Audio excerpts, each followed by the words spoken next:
Netcasts you love. From people you trust. This is Twit. Bandwidth for the new screensavers is provided by CacheFly at CacheFly.com. The new screensavers is brought to you by WordPress. Plans start at just $4 a month. 29% of the internet runs on WordPress. Shouldn't you get 15% off your brand new website today at wordpress.com/NSS. And by Rocket Mortgage from Quicken Loans. I know home plays a big role in your life, and that's why Quicken Loans created Rocket Mortgage. It lets you apply simply and understand the entire mortgage process fully so you can be confident you're getting the right mortgage for you.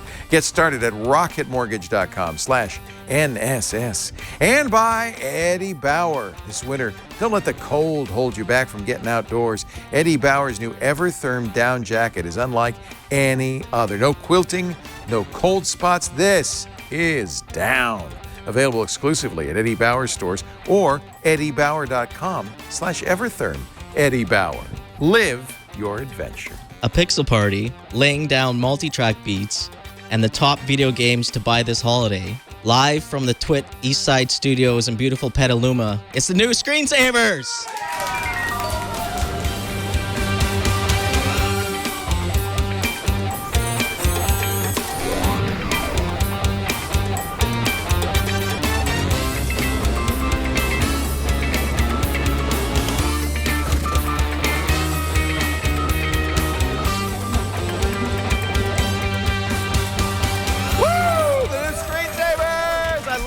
That video of us, that was fun when that day we went to San Francisco, riding the Segways around. The first and last time in my life I've ever ridden this. Well, you might notice if you watch it closely, I'm holding it like this, especially going down Lombard Street, the world's quickest. Because I'd never really done that. It was like I didn't feel like I had any control. I feel like at least for me, since that was my first time with a Segway, I feel like it was here. You're an expert level right now. Right. Go ahead and ride around the streets of San Francisco because there are all those hills. I felt like I was going to die the whole time. Yeah, but it was fun. If you look at us closely, we're going like.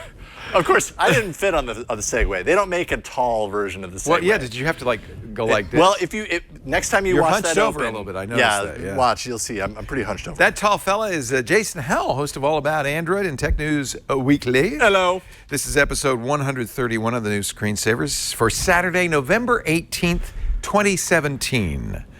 And we're going to have a Pixel party on today's show. We got all the Pixel stuff. I have you have had this for a while, but I got my Pixel 2 XL. You got the Panda. And I have a dissenting opinion on this. We'll get you our reviews of that. I got the Pixel Buds. Ooh, feel that fabric. I have not messed around with the Pixel Buds yet. I will have a review, and I have to say, I think in some cases the tech blogs got it wrong on these. In some cases, they got it right. I couldn't help but notice you know how to wrap it around. Well, a lot of people had a hard time wrapping it around. Well, that's an example of how they got it wrong. There was a sticker here that explained how to do it. Well, we'll talk about that in a little bit. Yeah. You have the Pixelbook. I have it too, and I actually really like it. This is the most expensive Chromebook you can buy.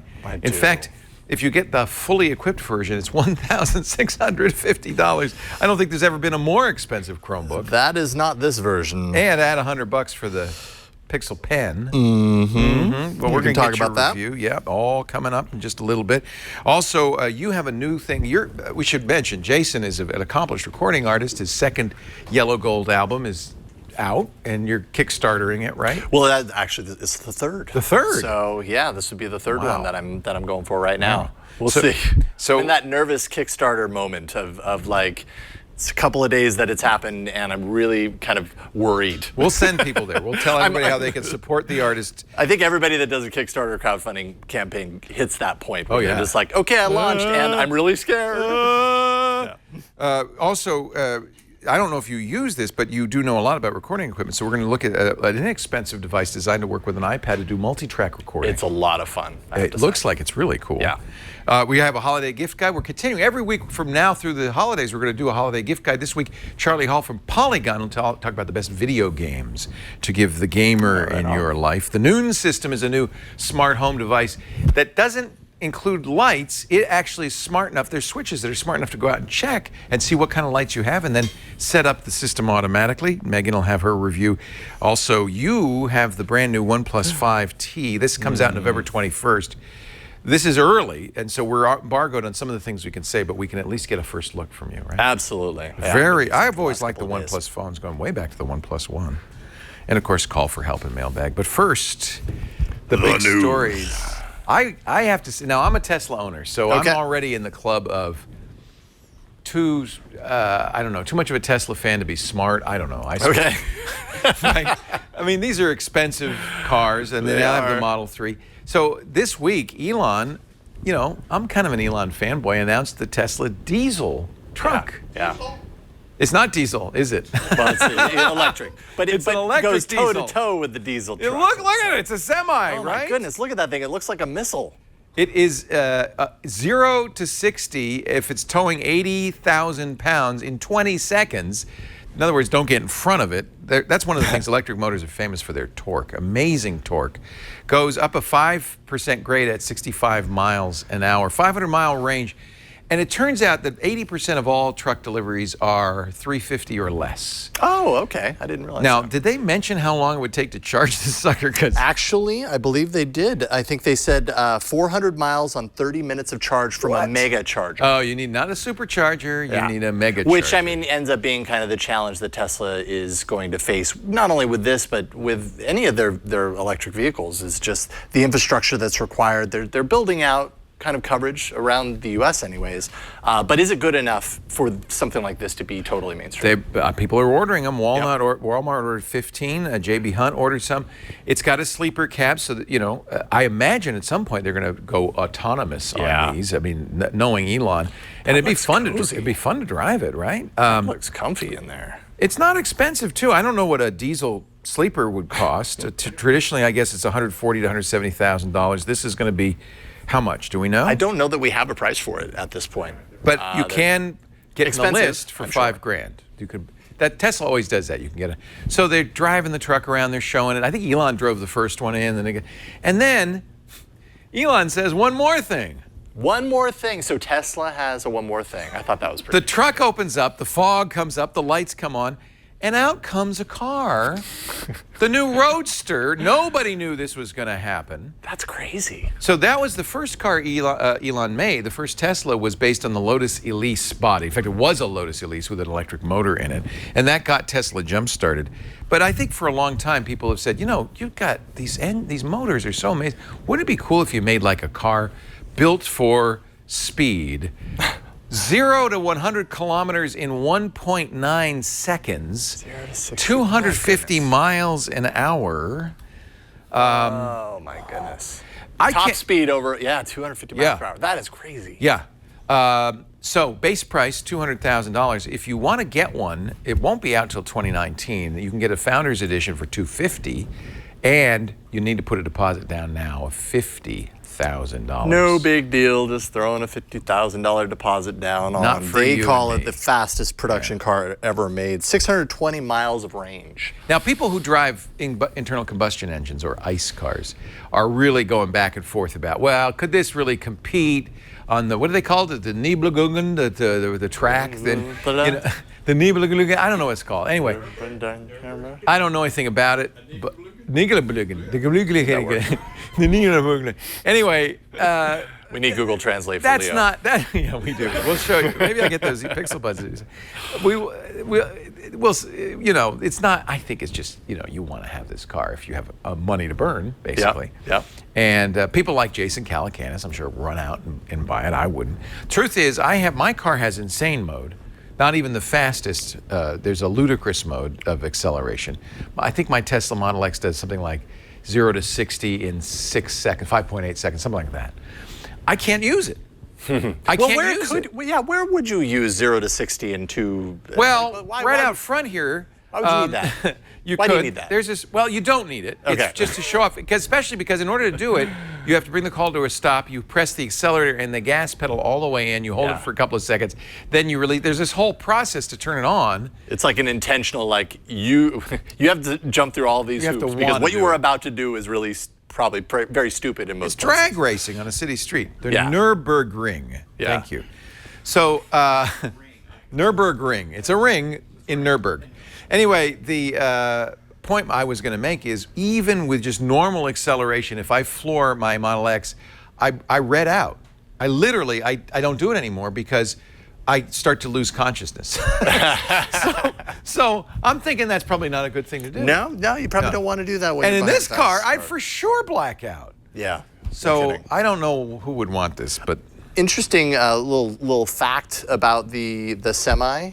Musk said the truck is more aerodynamic than a Bugatti Chiron. well, look at it. Yeah. I look at mean, it. that's Yeah. insane. It's kind of cool looking. I think if They are cool. Hey, they're if I were an independent we're calling operator them cool looking. and There I you go. wanted to That's run Tesla around right the there. Nürburgring in my semi tractor trailer, I'd buy this for sure.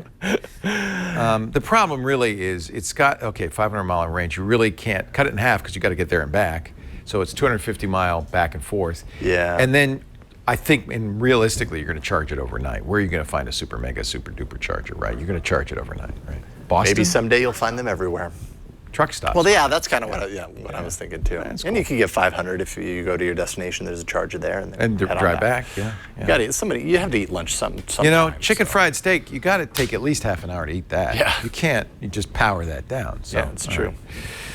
On other news, you don't have a review, but you have a review unit. Your review will be next week? Well, All about Android? So yeah, the embargo lifted on the OnePlus 5T, which is the phone that I have here, a few days ago, and basically, I don't think full reviews, and mind you, I haven't been using it long enough to do a full review anyways, happen early next week. So we're allowed to kind of show it off, and we've seen a lot of kind of Oh, it first doesn't looks have and that hands-on. grippy back anymore. It's got a smooth finish metal back. Has a more of a smooth finish back, and as you can see, kind of changes from the 5 to the 5T. The 5 came out in June, if memory serves. So this is kind of like a incremental update number-wise, but pretty big update in design in a lot of ways. You've got the fingerprint moved to the back. Used I to like be on that. the front. So now we can do full bezel. I mean, minimal Now- bezel, full yeah, screen. so now when you do your display, here, let me get rid of that. There we go. Well, whatever, there we go. And it's a little bright, but my apologies. But you can see that the top and bottom bezels are more minimal than if you had a fingerprint and a home button in You know, there. it Had actually looks a capacitive lot buttons on like the previous Pixel one. XL. Let me Yeah, put actually, the Pixel very XL similar. next to it. Very similar bezels. The Pixel XL kind of justifies those bezels a little bit more with the front-facing speakers, I suppose. But I mean, it doesn't bother me. I don't mind having a little bezel here, and the sides look really nice. So they did that. Apparently, they've improved the dual camera sensors on the back for better low light performance, and you can still do your portrait mode photos. This is actually a really great pick if you want kind of a mid-pricing tier Android phone and you want a really great camera. That's something you that, get one here. of course, the Pixel 2s don't have is dual lenses. It's just a single lens. Yeah, but they're doing some really cool software stuff to make up for it, at I least. love the, well, we'll talk about Yeah, it. we'll talk about that in a second. You still have the Snapdragon 835 in here, 2.45 gigahertz, 64 gig with 6 gigs of RAM, or 128 gigs with 8 gigs of RAM. So That's the you've new got a thing. The lot Razer phone also powering has it. 8 gigs. People are putting a lot of RAM. I don't know if They are. Android needs that much RAM. You know, the iPhone 10 only has 3 gigs of RAM. Yeah. Do you think Android benefits from 6 or 8 gigs of RAM? I'm having a hard time knowing why you need more than 4, 6, or 8. However, at the same time, I end up falling into the category of More is better. But if you can give it to me, then great, I'll take it. Well, Because maybe why down not? the line, Right. it'll be useful. Maybe it matters in some really high power intensive games. That I sort mean, of Google stuff. only puts what? How much? 4 gigs in the I Pixel? believe it's 4 gigs in the Pixel. If memory Google serves. is good enough with 4 gigs for Android, I would think that'd be enough. But you know, maybe you want more. Yep. Some people, like having extra RAM. Now, because they've the made the battery? changes on the front, they've Yeah. actually got a larger display in here. I think the 5 was a 5.5-inch display, Right. and this is a 6-inch display. The design is pretty much the same, like the body size and everything. And so it's still the maximizing your space. Oxygen OS, which is a pretty pure Android experience. Yeah. They're keeping it up to date. In fact, is it Oreo yet, or is it still 7? No, this is still Nougat. and they're going to update to Oreo. They say soon, but yeah, who knows how long that'll be. Battery life so far has been pretty good. Again, I've only had it a couple of days, so it's really hard for me to really know what that's going to come out to, but it's still 3,300 milliamp hour battery inside. So. Traditionally, the OnePlus battery life has been very good. Yeah. Yeah, certainly was with the first one. As far as the mid-tier phone, Android phones are concerned, OnePlus is a brand that continues to come out of the gate with devices that are very affordable, very dependable, nicely designed. You don't feel like you're using a lower tier phone when you have it in your hand and in use. I mean, they've really give you a lot underneath, like we were talking, the Snapdragon 835 and the lots of RAM. So they're not cheaping out on a lot of these things. So you get a lot for your money. I don't know if you do this on All About Android. One of my habitual things when I get a new Android phone is to look at A, of course, which version of Android, but then B, even more importantly, what security patch. How can you, I don't know if you could talk about that yet, how late. So the current, like how regularly well, they're updated on security. On the current Pixel 2, we're at November 5th for the security patch. What is your Let's security see here, patch this level? October 1st. So that's not bad. Not bad. So there, and but that's this just came that's out. as good as any phone out there. In fact, I have Samsung phones that are still in August. Yeah. Oh yeah. So from a security point of view, that you want one that is going to be as close to up to date as possible. That's pretty. That's close. It's as like close a month as any. behind. Yeah. Yeah, I think that's pretty good. I would agree. And I bet you before they ship, remember they're not even out yet. Right. Before they start shipping, they'll have the November. Yeah, I believe these start shipping in a couple of days. November 21st is announced, so I guess you could pre-order and get it pretty quick. Yeah, so far so good. How much? I like the changes that they made. $499, up from $479 on the 5. So you pay $20 more.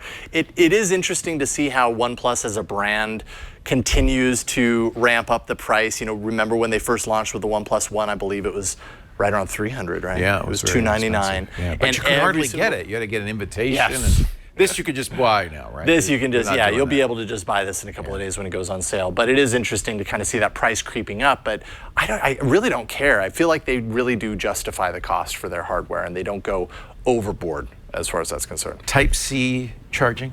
Yep, and you get their dash charging, which is kind of their fast charge. Always like that. To bump it up as quickly as possible. Here's the big question. Yeah. Headphone jack? Headphone jack. Oh. It's down there. They're holding on to it. Who knows how long they're holding on to it? Because it really just does seem like the general trend, especially when you've got a USB-C port like this one has, is that they're getting away. Oh, I want my headphone jack. None of my current phones have them anymore. So. I keep getting stung by it. I like get in my car with my phone, and I'm like, all right, oh man, it's inside. And I guess it's not the end of the world, but it just stinks.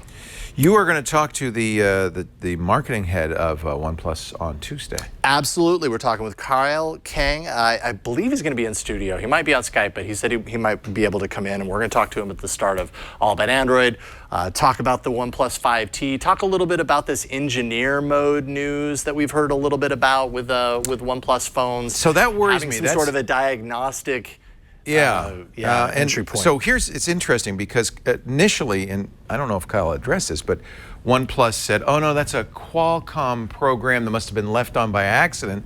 Then Qualcomm, by the way, it gives you root mode access. So your phone, if I could like borrow your OnePlus, go like this real quickly, and then give it back to you, I could own it. And then put stuff on it and do all sorts of bad things. But then Qualcomm said, well, okay, but we looked at their engineer mode. That's not, some of our source code's in there, but not all by a long shot. So we think that's a OnePlus version of the engineering mode that OnePlus left on there. It's not our fault, in other words. So I wonder, I don't know if Kyle will address that. I'm very curious to ask Kyle some questions on that regard. We'll see if he can dig into that. I'm guessing it won't be on there when it ships, I hope. Well, they've already said that they're going to change that so that in a future software update so that they can remove ADB root functionality from that. Good. Because apparently this type of mode, this type of diagnostic mode commonly is in phones prior to shipping to consumers. But it can be kind of hard to remove that entirely prior to shipping, and so instead they shove it deep inside of the OS, almost like you're protected because it's so obscured from anyone. Turns out it's not completely obscured, and if it can be found, that can open up some dangerous holes. We know how well security by obscurity works. Yes, we do. because hackers will find them right away. Yeah, because they're always looking for it. There's I know it's in here somewhere. All right. So full review when on All About Android, you think, or next week, or? Yeah, I mean, definitely within a week. I'm not sure if it'll be on next week's new screensavers, but for sure on All About Android. Excellent. Yeah. Look forward to it. I'm a big fan of OnePlus, and Me too. I look forward to hearing more about the phone. We've got the latest Pixel gear, including the Pixel Buds, which just came out this week, the Pixel 2 XL. You and I both have. You've got your new Pixelbook and Pixel Pen. I love this thing. We'll get reviews of all the new Pixel things. And yes, we're going to try the instantaneous translation mode to see, because that was something Google made a big deal about with the announcement of the Pixel XL and the Pixel 2 XL and the Pixel Buds. We'll see if we can get it working this Let's time. see if it can hold up to its promises. First, though, a word from our sponsor. And when I say word, I mean word. All my words go into WordPress. I have been a very happy WordPress customer. Since I first installed WordPress, I was back in the days of Matt Mullenweg, like 1.0. I ran my own server, ran the WordPress software, blogged on it for years in the 2000s. Now I'm on WordPress.com, and I have to say I like it even more. The same great WordPress platform. There's my blog, leolaporte.com. Same great WordPress platform, but instead of me having to worry about keeping it up to date, putting patches and all that, they do it. They support it. They've got great templates. It's everything you love about WordPress, only easier. I am such a fan. And by the way, it costs me less than it did to own my own server and put WordPress on it, not to mention a lot less time. I can now focus on blogging. And this is great for anybody who wants to have a website. And incidentally, if you have a business and you don't have a website, you're really missing the boat. It's not enough to have a Facebook page or a Twitter account. You need to have a place that's yours, that you own, that you call home, that has your domain name, that your business's name, a place for customers to find out about you, a place for you to communicate with them, and importantly, with WordPress.com, a great place for customers to share your site with other customers. That's one of the best things about WordPress. You get automatic social sharing, you get search engine optimization, and you don't have to know anything about these technologies. You get it automatically. You don't need experience. You don't need to hire anybody. You just go to WordPress.com, pick a template. Don't worry, you're not locked in. You can change it at any time. They take care of all the technical stuff. It's easy to get your site up and running. Do what you do best. Do what you got into business to do. You don't have to learn web technology. You just have to go to WordPress.com. And their business plan lets you access hundreds of plugins and themes. In fact, you can even bring your own themes and bring your own plugins. Some of the best publications in the world run on the WordPress platform, the WordPress.com VIP platform, including Quartz. I mean, it's amazing. Customer support team, I've used them. They're fantastic. They're there 24 hours a day, Monday through Friday, and on weekends too. Prices start as low as $4 a month. Did you know that 29%, this is up. In fact, it was when we started doing this, the WordPress ads a year ago, it was 27% of all websites in the world ran on WordPress. Now it's 29%. I take credit for those 2%. I personally, as you should, Leo. As I should. WordPress.com/NSS to get started. In fact, if you go there, you'll save 15% on your new plan purchase. WordPress.com/NSS. Thank you, WordPress, for giving me a great platform for my blog and for powering 29% of the web. Amazing. Wowza. Pixel time! Pixel party. Where should we start on the Pixel party? Well, How long have you had your Pixel 2 XL? I've had my Pixel 2 XL, and apparently I have it in the other room, so I apologize. That's all right, I got mine. Probably about, 2.5, 3 weeks now. Yeah, so I've had mine 1 week. So a couple of things to say. First of all the reviews talked a lot about two things, screen burn-in, and the LG panel. They said, it's not as good as a Samsung panel.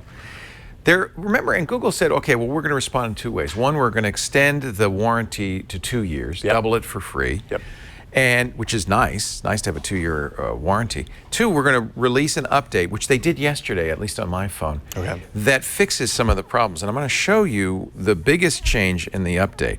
It's in the display settings, and under advanced, if you've got a Pixel phone, you should absolutely look at colors. They now have a setting for natural, which is how it came. And in fact, if I show you the natural, this is when I first saw your phone, I said, ooh, that's so washed out. Yeah. I thought, They would say it's more natural. That's the word they use. We get used to a more saturated display type with phones like Samsung. It's funny. That's what the thing is. I was comparing it to Samsung on the iPhone 10. if you hit saturated, it's so funny. It looks exactly like a Samsung phone. It is exactly as appealing to me as the Samsung Note 8. Maybe not quite as good a screen, but a pretty darn good screen. It's very fast. It's got all the bells and whistles of all the high-end flagship phones like the Snapdragon 835 and all of that. And I think the screen is fine. I have not seen any burn-in in my week, and you haven't seen any in yours at all? If I did, I wouldn't know how to find it. It hasn't appeared in, while I'm watching video or anything like that, and there's never a time where I'm removing those navigation buttons to see what's behind them. This is where I want to pick a little bit of a nit with bloggers, tech blog reviewers. First of all, they've got to get out there as fast as possible, right? They often will do a review in one day.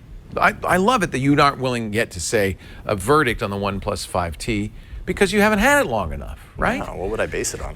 but there's such competition among tech bloggers that they often come out in a day or two. Yeah, because there's that rush to be the first, because if you're the first, people are still eager to find out about, find out information, find content on that coverage. So if you're the first, you get those early visits. And I don't think it's fair to users because you're not really getting the experience. So we buy our phones, both Jason and I bought our phones, and we use them for a week or two, and we really give you kind of an ongoing experience.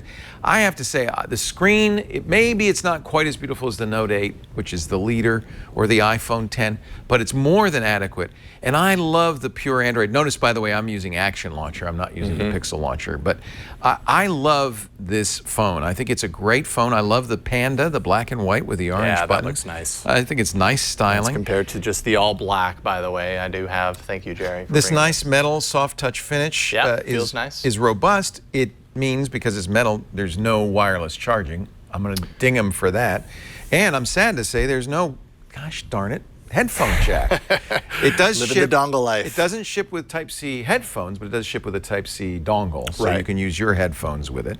And of course, they're encouraging you to use their new Bluetooth headphones, the Pixel Buds. We'll talk about that in a second. Just like iPhones encourage you to use AirPods. Right. So this has now become Apple and their thing, and Google and their thing. I think compared to the iPhone 10, Google's fingerprint reader is more reliable. It works every time. I find that the Face ID on the iPhone 10 sometimes doesn't work at night. It doesn't work in some of the situations I'm in. I find myself at least once a day entering the PIN. The fingerprint reader is quick, reliable, and works every time. Plus, I can have somebody else's fingerprint on there, which is nice for your spouse, for instance, if you want to give them access to your phone.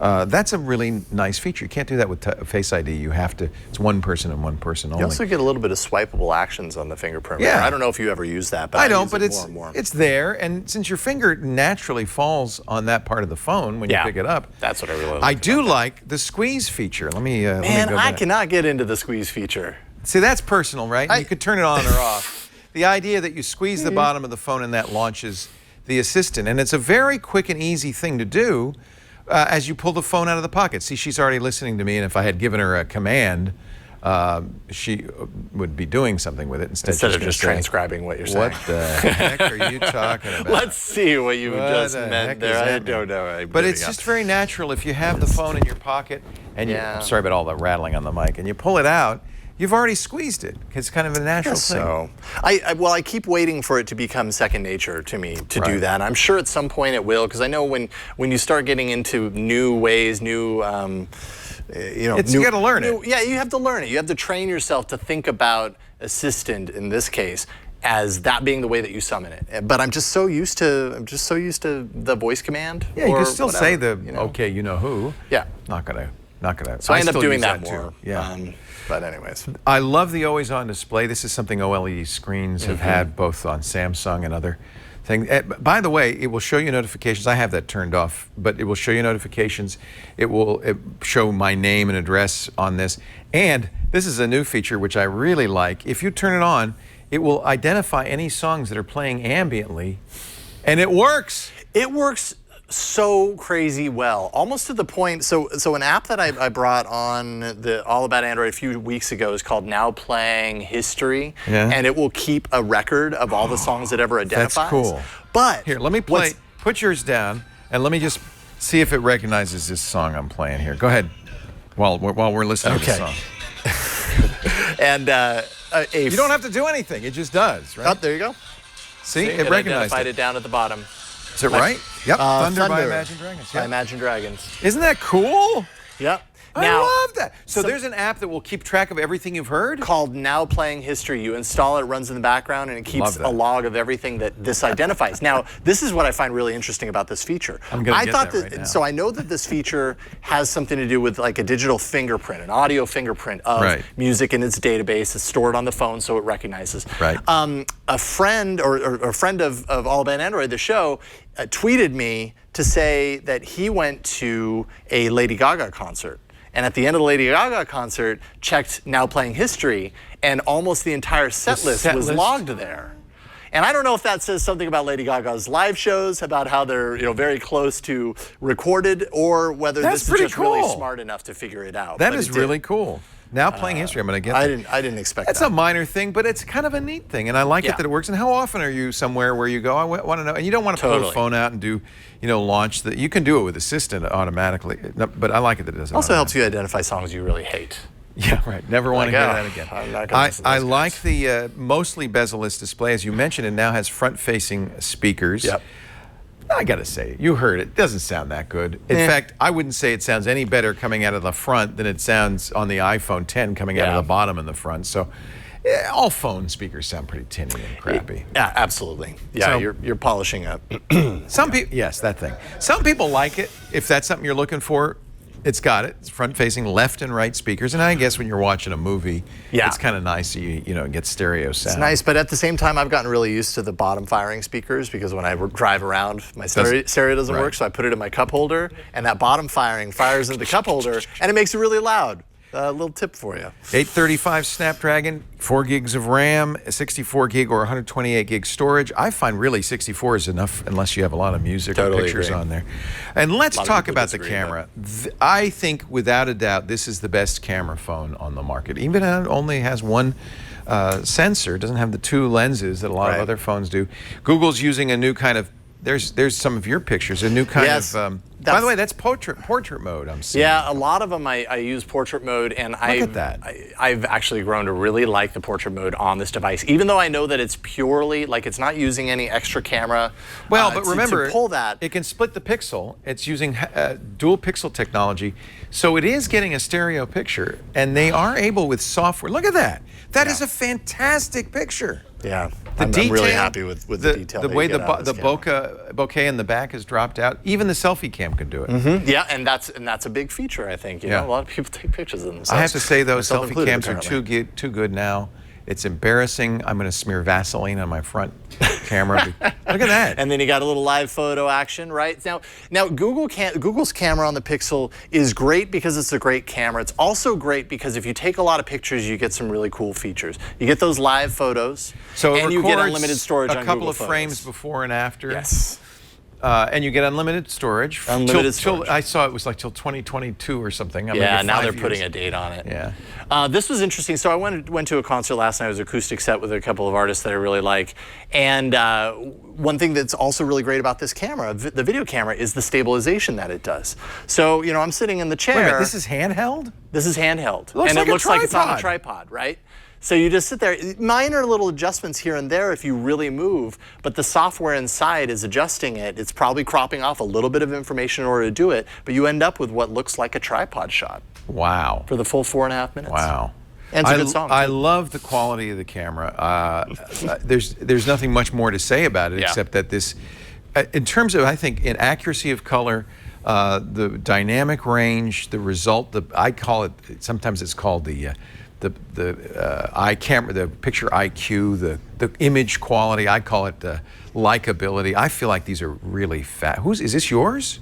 Yeah. Wow. That's a tough one. That's in the dark at night. It was in the dark. With sparklers. And I think it did a pretty good job. I'm very happy with this camera. I think the images are fantastic. So what else can we say about this? The battery life, I'm consistently going to bed with 30 or 40%. And you're getting better battery life on the 2XL than you would on the 2. It's a larger battery. Bigger battery. Bigger battery. So it's definitely the choice if that's a big importance to you. 35 20 milliamp hour battery. Yeah, I think this is it's at 66% now, but I'll have no problem getting through the rest of the day. Yeah. I would say 18 or 19 hours pretty consistently. And the way I use it, your mileage may vary. It is a 6-inch POLED, which is an LG OLED, Quad HD 2880 by 1440. That's good battery life for such a high resolution screen. Anything else we want to say about it? I think this is a great phone. If you need an Android phone, I would say go with Google only because you're guaranteed the updates. And Google has announced that they're going to do that for at least 3 years. I have a feeling people are going to be a little gun shy if they follow, a lot of the tech blogs and this network, especially because of the display. There's been a lot of hoo-ha around the display. It's worth it to just get it and see how you feel about it, right? Live with it for a week. You've got a return policy if you buy directly from Google. There's no reason not to. I feel like the benefits far outweigh any of the drawbacks, and I've gotten really used to the display. I think it doesn't bug me at all. Fabulous display. I couldn't tell you. I can't tell you how happy I am with this. I was worried going in, and I'm happy. If you turn that saturate, if you want it to look like a Note, you turn the saturated setting on, and that's an update that just came out. I think you're going to be very happy, and I don't see any burn-in. I don't know what the burn-in people are talking about. There is one thing everybody should be aware of, and this is an OLED issue that others have complained about. If you do off-angle viewing on these screens, they tend to turn blue. You're not going to see a big difference. That's a blue background. Yeah, blue but background. if you pull your app drawer up, that might be a good indicator. If it's that's white. gray. Oh, I see. In my that's case, gray. but here I might be able to show you with mine. Let's see. Here we go. Here's a white. So watch. So it's white when it's. Even that looks a little bluish. It does. And then as you tilt it up a little bit, you see you get that blue. That doesn't bother me. That's off-axis viewing. Remember the TFT LCDs? You couldn't even see them, and they got off-axis. It doesn't bother me in use. In principle, it kind of does, only because these are expensive phones, and I feel like OLEDs do that. All OLEDs do that a little bit. Sometimes I feel like you don't see it as much as you do here. Even the iPhone 10. Even on the iPhone 10, a little bit. Yeah. Although this is the best screen I've ever seen. But that's another matter. All right, so that's the Pixel 2 XL. In my opinion, high recommendation if you're looking for an Android phone. Completely agree. Now, doesn't have a headphone jack, so they want you to buy these. These are the Pixel Buds. Now, I just got these yesterday, and we've already read numerous terrible reviews, some of which unfounded. For instance, a lot of people said, well, the pairing doesn't work. You're supposed to do this like the iPods where you open up the case and it pairs, but they say very clearly in that to remove the film, this is what I think happened, remove the film on the back. The Pixel Buds aren't charged when you get them, just the case. There's a film over the pogo pins on the buds, and then it says remove the film and then charge it for 10 minutes before you try to pair. Once I did that, it paired just fine. There is an extra pairing button here you can use to pair with non-Pixel phones. So the pairing works fine. Other people complain, oh, it's so hard to wrap the cord around. What? Come on, really? Really? Come on. Is that hard? This is just like the AirPods and others, the Broggies from Dash. This is a charging case. So see the pogo pins in there. And there is a reason when you want to keep track of left and right, because the right headphone is the one you tap for all the functionality. And that's who's going to want to get this. People are going to want to get these if they have Pixel 2s, because really it works best, although it will work with any Bluetooth phone, it works best with the Pixel 2s. Extra features for the Pixel 2s. But the Google Assistant works with it. Oh, you can see I said hello, Google. Sorry, I'm not sure how to help. I know you're not. So, and other people complain about this case. That doesn't bother me. It's a fabric covered, all the Google stuff. That's Google's aesthetic, right? So let's take it out and let's show you a little bit. So remember, you're going to put, and it says very clearly LNR, which is nice. I'm going to take out my headphones here. Oh, this is another weird thing. First of all, it does have a cord. Do not cut the cord.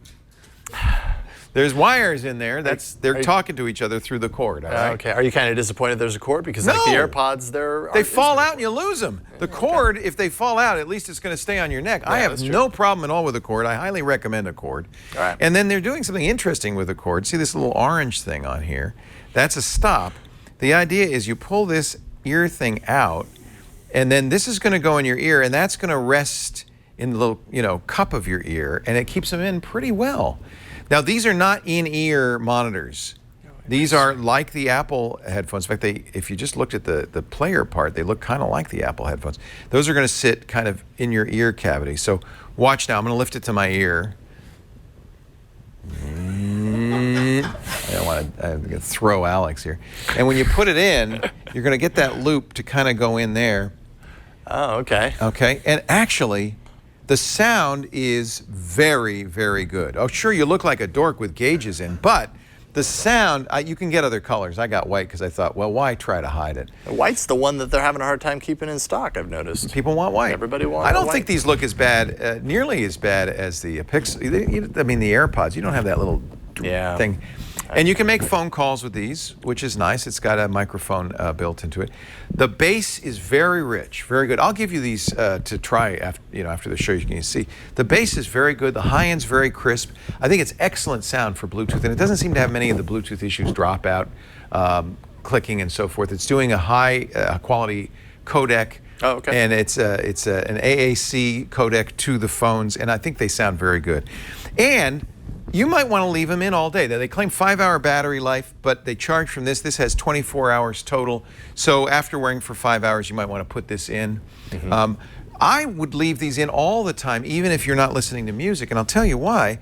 You get your Google Assistant announcements. So if I get a new text message, for instance, it'll beep me. I tap it once, it'll read me the text message, and then she'll say, "Would you like to reply?" And I can reply, which is great, via dictation. So a lot of the functionality that you would get with your phone, you get with just having these in all the time. So I have to say, I feel like that's I'm putting them in backwards. That's not smart. I'm a little distracted here. Let's do it right. I'm going to take it out in a second because I want to try the translation thing, and that was something. So just so you see what it looks like when they're in. They look like headphones. Yeah. I went, like I said, I went to pick up my son at the airport yesterday, and every single person under 30 getting off the airplane was wearing headphones. So this is not so weird. On this one, I have it looped around the ear so you can see. One way to keep it in would be to do that, but you don't need to. You can have it come out just like I have here. Sound quality is great. You stop the song by tapping it once. You can swipe forward to turn it up, swipe back to turn it down. Double tap to stop it or to answer the phone. And if you tap and hold, what time is it? Assistant will launch and it will respond to you. Oh, so did you hear it just yeah, and it's going to tell me what time it is. Oh, wow. So that's kind of cool. In fact, one of the things I did this morning, which was really great, it says, "Tell me about my day." It says, "Good morning, Leo. It's 6:35 a.m. You've got 3 appointments." It played my podcast, my daily briefings, including, I have to say, TNW's on that list. Excellent. Don't know how, never mentioned it, but they knew. So that's pretty cool. But Google did a big thing when they announced this. And I don't know how well this is going to work, but we're going to bring Hesse Gaskar on here. She is a wonderful part of our team. Come on up here, Hesse. We had to find somebody that speaks another language, because this has Translate built into it. And I have yet to get this working. So we're going to try one more time with Hesse. So the idea is, for this to work, the translation to work, you have to have a Pixel 2 phone, XL or regular. And you have to have a Google Translator installed, because it's basically going to be doing Google Translate. The only difference is, instead of the phone announcing both the English and Spanish, that's what Hesse speaks, and it does a bunch of other languages, it's going to speak my English as Spanish so she can hear it out of the phone, but her Spanish is going to be translated to English secretly in my ear. No, it's not going to be completely secret, because I'm going to hold this end of the... It might be secret to the random person you stop on the street. Well, we'll talk about that in a second. So let me do this. Help me speak Spanish.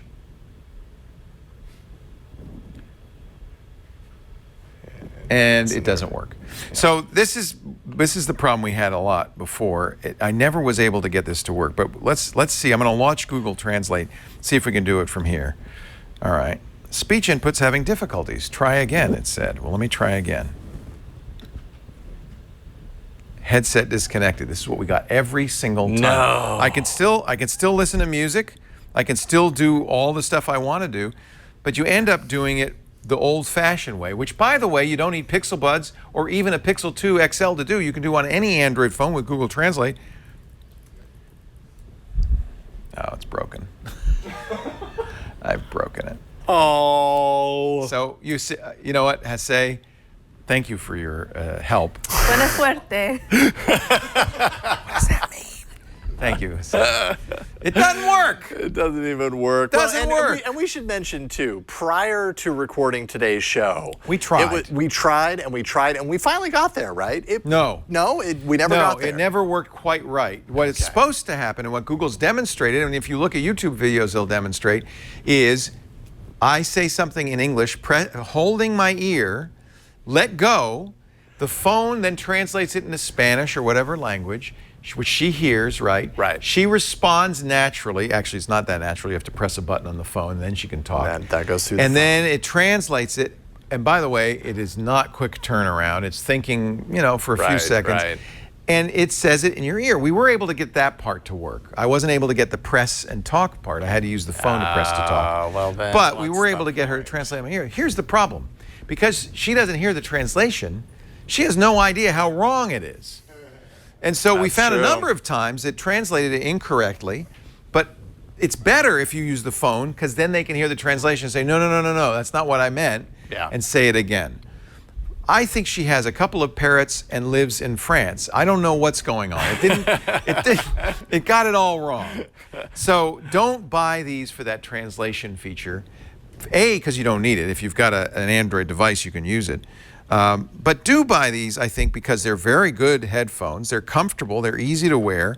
I find them pretty good. They're expensive. I'm not sure how to help with that yet. I know. There we go. She's Thank you completely for that helpless. important information. There are problems with this. I wonder if they're fixable in firmware. My guess is they are. And my hope is that these will get better over time. At this point, it's hard for me to recommend these. Yeah, and especially if you're thinking the translate feature, which was one of the things they really pointed out when they were showing off this product. Yeah, they spent a long time. Like, isn't this a cool, unique feature? It feels like the future, but often is the case with Google, it's a beta. Type-C charging. You already have a Type-C charger for your phone, so that's okay. That's nice. This will get 24 hours with the battery life on the case, 5 hours of battery life on the Pixel Buds. I think they're aesthetically pleasing. They stay in your ear. They're comfortable to wear. The sound quality is superb, best I've ever had on Bluetooth phones, so that's a good thing. But I have to say, and I like the idea that if you wear them around, you're going to get pinged. It really is the beginning of the wearables, hearables transition, where you're wearing these and you're always connected to your Google Assistant. I should mention that again that while the translate doesn't work, tapping the right headphone, holding it, and talking to your assistant does work. I used it to dictate text messages, to get the weather, a variety of things. Anything you can do with Assistant, you can do just by pressing your right ear and speaking, and she'll respond in the earbuds privately. I think that's a good feature too. I like it. In fact, so much so that I'm tempted just to wear these around even if I'm not listening to music. Oh, one of the things that works nicely is because they're not in-ear monitors, they don't seal you off. And I think that's the reason Google did that. So you can hear what's going on. You could wear them running. You could wear them in normal environment. I can have a conversation with you, be able to hear you, but still be able to hear the assistant. So I like them. I'm probably going to use them, but it's a flawed product. And it might be worth waiting until they do some updates, especially around that translation. Seems like the synergy between how the hardware and the software are communicating for that translation. I have to imagine that's fixable. It's just software, right? Yeah. And it's weird that it doesn't work given how much energy they put into it. Maybe this is me, but the phone really was unhappy. Every time I tried to do it, it said, no, you're not doing it right. I couldn't understand it. Anyway, so a mixed bag on this. I'm glad I got them. I wouldn't say to you, don't get them, especially since you don't have a headphone I've been holding off. I've heard enough negative. Might be that worth I was waiting. Like, now, you and I both spent a crazy amount of money on a Chromebook. This is the new Pixelbook. Let's hear about this. The Pixelbook, yeah. So this, I bought the $999 configuration, which I think is like an i5. You can go all the way up to, what is it? You can get an i7. You can add another, i7 for another of RAM, $650 on top of that. 500 gig hard drive. You don't need that. It's a Chromebook. Yeah, although I am curious, the i7 versus the i5 that I have here, because I don't know about you, but this is a great Chromebook. I'm really happy to upgrade to it. I still encounter weird little times where things slow down, and I'm just like, why? Why are they slowing down? Why is it having trouble running this app or opening this web page? And it feels like it's a little laggy at points, but maybe that's my high expectations. But this does have 8 gigs of RAM. You can get that all the way up to 16 gigs of RAM, a 12.3-inch LCD touch display. I can get in here and move things around. That's really nice to have, especially because it can run Android apps in there as well. You've got the full Play Store, which I can launch right here and install any Android app that is compatible with this particular configuration. If it requires certain things like a rear-facing camera, you might have an issue, although this does have a front-facing camera, so maybe that would pass the requirement. I've used Skype on it, for instance. Yeah, so you can use this for pretty much all Android apps, and you might have little issues here and there as far as how those scale to format this, but that might be more of an Android thing, right? Tablet. Most Android's Chromebooks tablet sold ecosystem. this year will do that, though. Yeah. It's not unique to the Pixelbook. But really nice to have. I'm happy to have it in my Pixel, my Chromebook, because I had the first generation. It couldn't do that. Anyways. And the very first Google Pixelbook. And I've been using it up until this one. So I'm just a big fan. It's got a really nice aluminum body to it. I think the design is fantastic. USB-C on both sides, and it has this kind of, the ability It's a two-in-one. to change. It's actually, I think they call it a 4-in-1. So you've got the standard laptop format, you've got the tent format, you've got the movie playing format, let's say, and then you've got the full-on tablet. Well, I think we should make it 5-in-1 because you can also do it this way. Oh, okay, that works. There you go. Sure, All the right. book. The book The format. book format. It's a 2-in-1. That's what the industry calls it. Google just decided that it's two better. Sometimes it's just funny to throw a few extras. It's a good hinge. It feels comfortable. It doesn't creak. Yeah. It doesn't feel unsure of itself. It's I think strong enough. It's working. The hinge is excellent. Yeah, I absolutely. love the feel of these soft touch wrist rests. Yeah, it's kind of hard to show on camera, tell. but this has a little bit of a rubbery kind of tactile quality to it, which is, when you're using it, a really comfortable surface to place your hands on while you're typing. And if you compare this to a MacBook or a lot of Windows laptops, that's an excellent keyboard. It's a short travel keyboard, but it feels much better than the Mac. Feels really nice, I have to say. A lot of Chromebooks do not have very good trackpads, but I found it to be very good. One thing that bugged me a little bit, and I'm curious to know if you got it on yours, is that the backlit, it might be hard to show off in here because we are so bright in here, but you can kind of see when there is a little bit of light in the room. It's uneven. It's very uneven. See the M where it's yep. bright on the first part of it, but the rest of it's dimmer? Yeah, and I think I mentioned this when we were talking about this on All About Android too, but I feel like the cameras, the way they iris, show more than what you see in reality. It looks bad. In real life, especially it does not because look good. when you're using a laptop, you're never looking at it straight down. You're looking at it kind of sideways, right? It's on a table or it's on a laptop or on your lap, and you're sitting to the side. And when you do that, you end up getting more dropout on the keys. So if you're depending on the backlit keys, I've noticed sometimes it gets a little annoying. I ended up turning mine all the way up, which you do with Alt and the brightness settings. And when it's all the way up, at least you can see what's on the key. Unless you're in a really bright room. That's a problem with some backlit keys, and I was surprised that So you have Google to made turn this it off. mistake. Yeah. You can't read the keys with the backlight on Yeah. if it's bright in the room. You have to turn the backlight off to read the keys, Exactly. which is very frustrating, and that's because of lack of contrast between the key cap and the lit key letters. It's fine with the light off; it's black and gray, but it's so weird. But overall, I've been really liking this. It has its issues. Like I said, sometimes things slow down, and I get a little frustrated with that. But that doesn't happen so often. See, I haven't noticed that, but maybe that's because you're doing more Android apps than I am. Maybe. Because those are done really in emulation. It's not. That's true. Yeah. It's not 100%. It's an Intel processor, and the Android apps expect an ARM processor. Which, speaking of, so this is an Android app. I can go ahead and bring that up. This is my So that's dog. kind of cool. Yeah, Many I'm of the no apps artist. I had, they start up in phone mode, in a phone aspect ratio, and then if you do what you did, full screen, it'll say, sorry, I have to restart to do that. But at least many apps now, this is a big improvement, many Android apps will take advantage of the whole screen. I like that. Yeah, I'll go ahead Now and you show got the pen. How much is the pen in addition? So this is the new Pixelbook pen. It is $100. Yikes. And you have a Does little not button come with it. on the side here. Let's see here. If I switch to the Play Store and I hold down the button and circle something, we're going to circle this Roblox. Is it called Roblox? I never know. Yeah. Circle Roblox. That's Let's kind see of if a it cool does that. program. It fires it into Ooh. Assistant, and it gives me what information it about did a it. screen capture.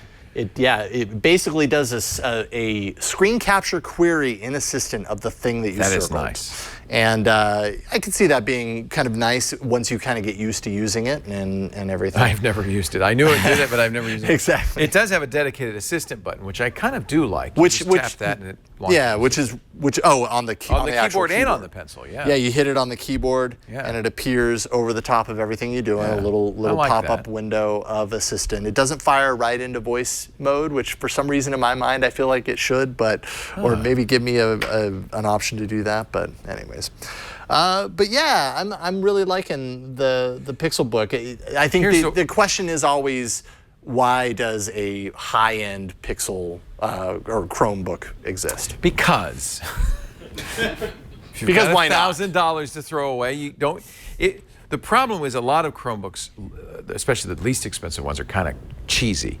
If you go out, if you spend $500 and you get a Samsung Chromebook Plus or Pro, one of the high-end aluminum unibody Acers or Asuses, those are very, very nice and probably as nice as this. There's one thing I mark it down for, and that's the size of the frame on this thing. That is very old-fashioned. That screen has now Google says, well, that's so you can hold it as a tablet. But nobody else somehow has to do that. Nowadays, I think most screens should go all the way to the edge, and I just really don't understand why the Pixelbook doesn't, especially for that price. I can kind of see it. It's kind of a big bezel. Yeah, the front-facing camera is nothing to write home about. I'll say that. Yeah, 720p. But I think it's look. It looks and feels like a $1,000 notebook. It's very nicely made. Very solid. Battery life was what, 11 hours, 10, 11 hours? I've the battery all life day has been easily. really great. It's the best battery life of any Chromebook I've ever used. But it's for people who want and I think they think of this as the executive crowd. They want a nice, quality laptop, thin and light, but they don't need a full general purpose operating system like Mac OS or Windows. They just really, and this is true of most people, all you really need is a browser. Yeah. And so I think I don't agree with the people who say, oh, Chrome OS is nuts. I thought that at first, but it's secure. Yeah. You know, you can give it to your family members who are not security gurus and they can't get into trouble. Power wash means you can always go back to the beginning. If you use Google services, it works great. It is not great if you're a G Suite user and you want to use some of these Android apps. You have issues. Yeah. Poor Jeff Jarvis is struggling still because he uses G Suite. You want to use it with a plain old Google account, not your Google Apps account. Yeah, it's crazy they haven't got that figured out. I'm pretty happy with it. I think it's worth $1,000. I don't think it's worth $1,650 for the top of the line. I would agree. I'm happy to have it, and I personally have been waiting for this, so I feel like it's worth it. You're in good shape. You needed this. And also, I think it's probably good to point out that there's a lot of Chromebook activity happening in education, right? And there are kids growing up with the Chromebook being the way that they do all of this stuff online. So once they move on, once they graduate or whatever, Chrome OS has to have a laptop for them to graduate to, and this nice. could be that option. Abby's using a Samsung Chromebook Plus, loves it. It's very similar to this. It has the pen built in. It comes with it. Certainly, I would look at that for $500 compared to this. And they have an ARM version, the Plus, and an Intel version, the Pro. I'd get the ARM version, frankly. You get better battery life, and it runs Android apps a little bit better. But if you want something that looks great, works great, and you don't feel like you're a second-class citizen because you're using cheap hardware, the Pixelbook is a very good choice. You don't feel like a second-class citizen, do you? I don't think I do. You use the Chromebook as your day-to-day computer, right? I definitely use it here for doing shows. I use it at home for the most part, but every once in a while I have a need for something more than just like a basic painting app or whatever, and so I have to turn to like a MacBook Pro. Yeah, well, for and music use a production. full-blown like Photoshop, or go to my Mac Pro and use that for music production. Absolutely. Yeah. Well, and that's but I could use this for 95% of everything I ever do on a computer. Unless you're doing high-end photo editing, video editing, music production, or launching rocket ships, most people can live in the browser very happily. And this is the argument, and I think a lot of people, especially people who watch us, don't get. If that's all you need, that's all you should use. It adds complexity, unreliability, and security issues to have more than you need in a computer. So I have no problem with Chrome OS for 90% of the computer using public. And why not have a nice one? Yeah, why not? absolutely. You're going to spend $1,000 on a computer. Why get more operating system than you need? Get a nice Chromebook. And I think this is the Pixelbook's very nice. I agree. So to recap, do we both agree the Pixel 2 XL is a great thumbs Android up device? completely. Very much a thumbs up. Yes. I'm not going to say thumbs down on the Pixel Buds. I'm going to say, maybe not yet. Let's wait and see if they get this working better. We'll give you an update. How about the Pixelbook? I give it a thumbs up. I think for certain users, you know whether you need or want a Pixelbook, Right. and whether that actually checks a box for you. And if that's you, I don't think you're going to be disappointed. We're going to show you the other thing that Jason does, making music. This is not how he made his new Yellow Gold album. The third album is coming out soon. But it is how you can he made some fun stuff with your daughters. Yeah, we It's had really a lot cool. of fun with it. We'll play with the Spire in just a second. But first, here's Polygon senior reporter Charlie Hall. It's a holiday gift guide, this time video game picks.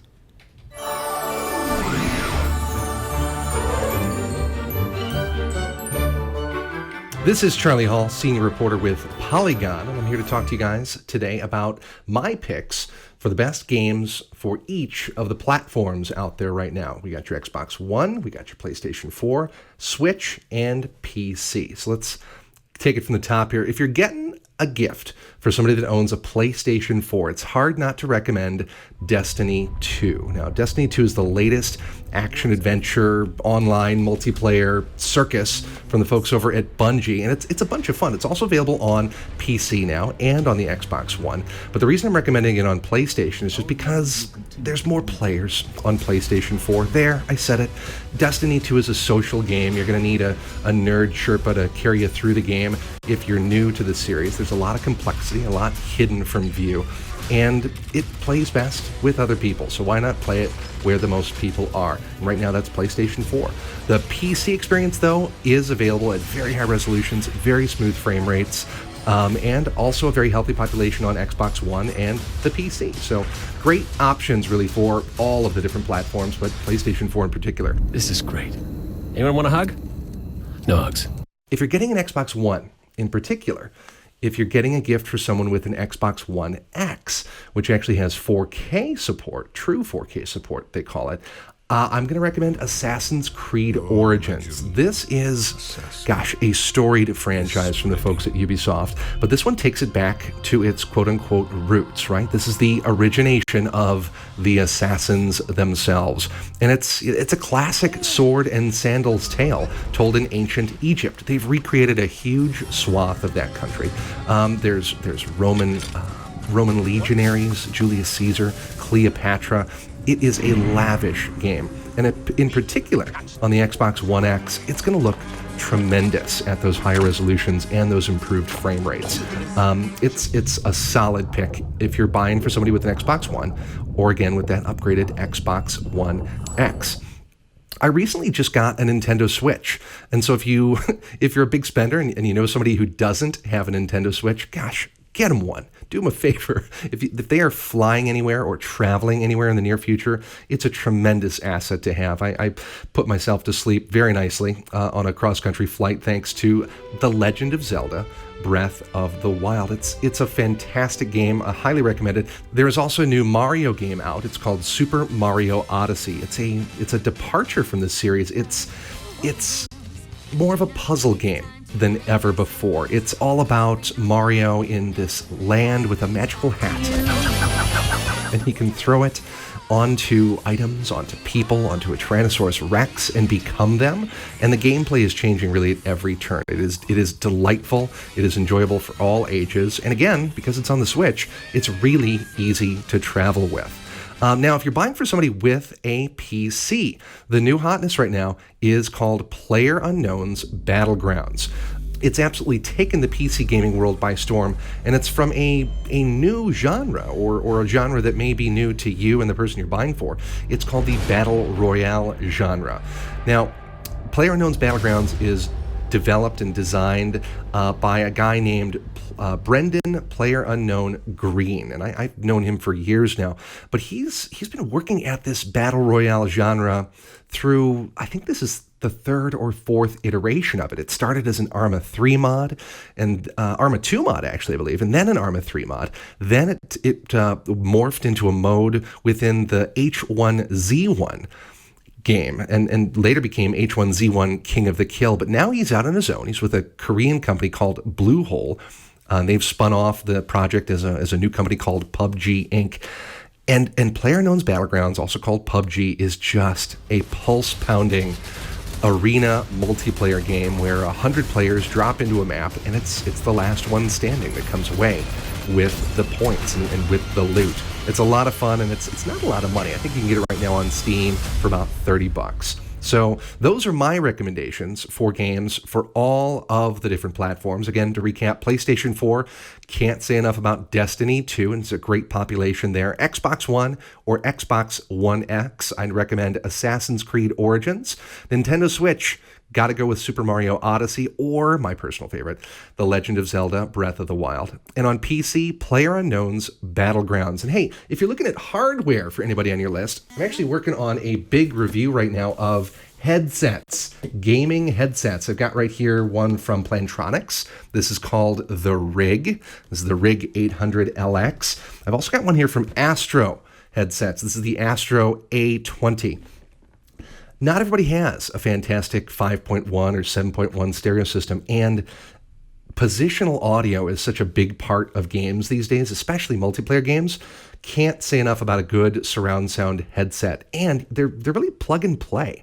Lots of good options. We'll have a feature story, a review of a bunch of different models coming to Polygon.com before Black Friday. So again, Charlie Hall, senior reporter at Polygon. Thanks for the time. Can't agree more with every one of those picks. All great games. I really want to play a Super Mario game. It's Yeah, been a that long one looks time. like fun with a hat. Yeah. Do you have a Switch? I don't. Oh, the girls should need a Switch for Christmas. Maybe at some point. And Dad might borrow it. Maybe at some point. Yes, exactly. That's exactly what would happen. All right, I don't know why we have bongos, but I'm all for it. We're going to find out what those bongos are for. I know what they're for. You probably know. Man, I'm here to talk about the best mortgage solution in the world. Rocket Mortgage! This is not the beatnik version of mortgage, but it is the modern version of a mortgage solution. Rocket Mortgage is from Quicken Loans, the best lender in the country, bar none. Just look at the number, year after year, number of awards from J.D. Power for #1 customer satisfaction. 7 years running. 4 years running for mortgage servicing. They're really, really good. But let me tell you, there's something that makes it even better, at least near and dear to me. Quicken Loans has created Rocket Mortgage. It is a mortgage approval process that's completely online. You could do it while you're playing dodgeball, apparently. The key, actually, really when you want to do this, is when you're at the open house, right? You get to the open house and you say, hey, honey, we weren't thinking, I bet this has happened to you. We weren't thinking about buying a new house, but this one's nice and it's affordable. Maybe we should buy it. The problem is, you're going to say to the realtor, hey, we'll be back in a couple of weeks when we get the loan. That's the old-fashioned way. Now you just take out your phone, you go to rocketmortgage.com/NSS, answer some really basic questions, because they have trusted relationship with all the financial industry, all the banks. They can get all the information you need automatically as soon as you give them permission, and within minutes, not next week, not tomorrow, not in a couple of hours, within minutes, you will be approved for a loan that's right for you based on your income, your assets, your credit. You choose the down payment, you choose the term, you choose the rate.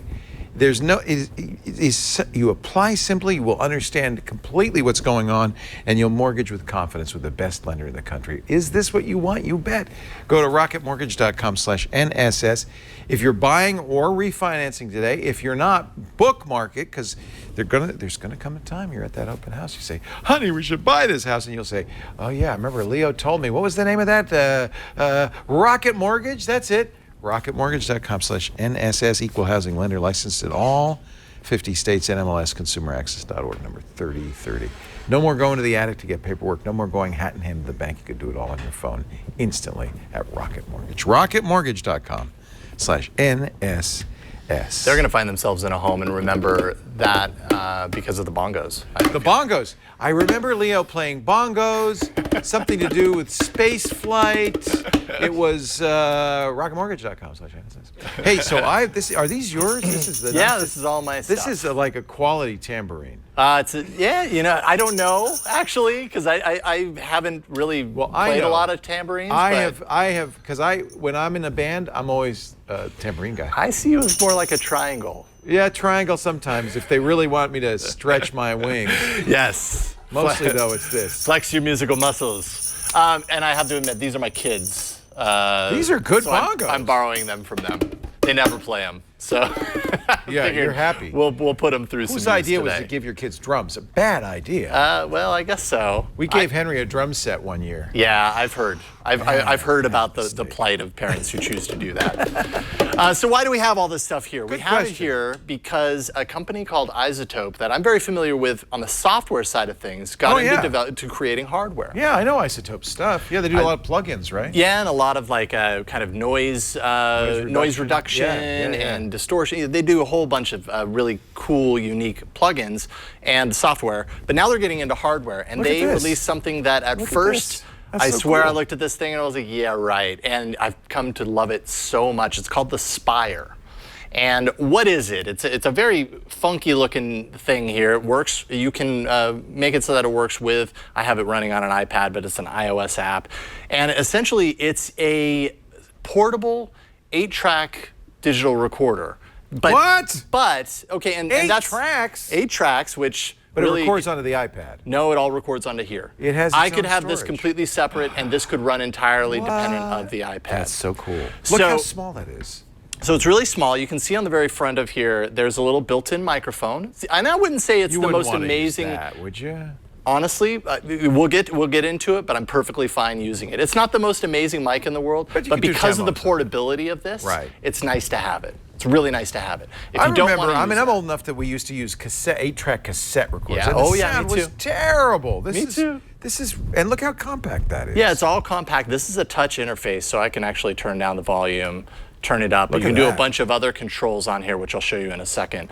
On the back, it might be better from Alex's camera, perhaps. There you here. go. On the back, you have your inputs, so each of the 8 tracks can be stereo or mono. It's really up to you. Does it have MIDI in, or is that a mic Nope. that's just the DIN plug for the mic? It does not have MIDI in. These are just 1/4 inch or XLR. It's like a dual purpose input on both of those. But that's good, so you could use good quality microphones. Absolutely, and I have done that myself as well. Okay. And then you have a headphone out on the back, and then you also have a headphone out on the front. So for collaborative reasons, you can get 2 people working on this.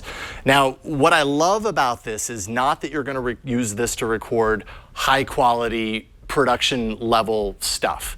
I don't see this as that, although I've heard some samples of some songs that people have made with this, and they sound really great.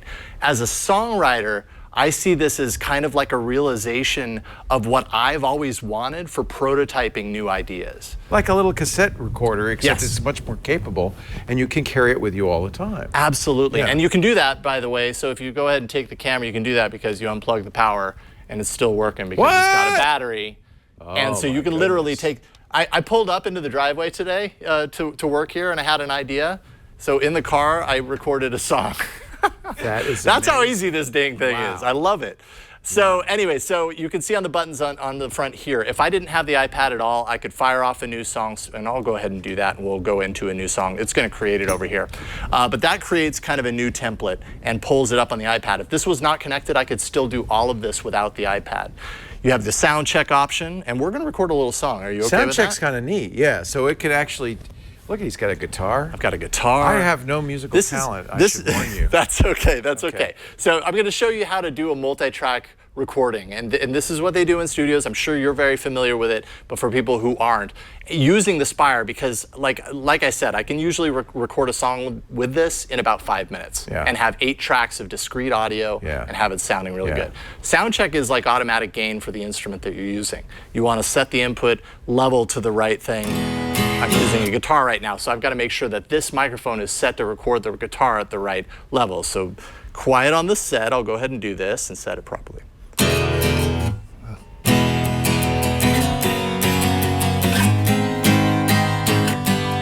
I'm just playing random stuff. Okay, so that's going to set the volume appropriately That's for... actually a great feature. Okay, so now if I wanted to record, it's literally just a touch of the record button. I'll go ahead and do this and record. What we'll do is we'll first record the guitar track. Good thinking. And then we'll do other layers. Okay.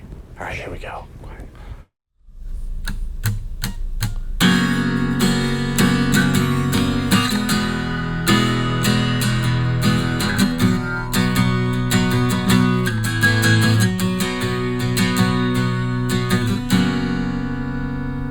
Okay, so now we've recorded that. We've hit stop. That's cool. Now you can see this shows you that I've got one track. If you show right up on the spire here, The purple. it's kind of hard to show because I've You got can see light. it. Yeah, yeah. This represents my one track. If I wanted to, I could tap and hold it, and I can mute it and play back, or I can tap and hold it and bring it back and play it. And if you listen, we can now hear.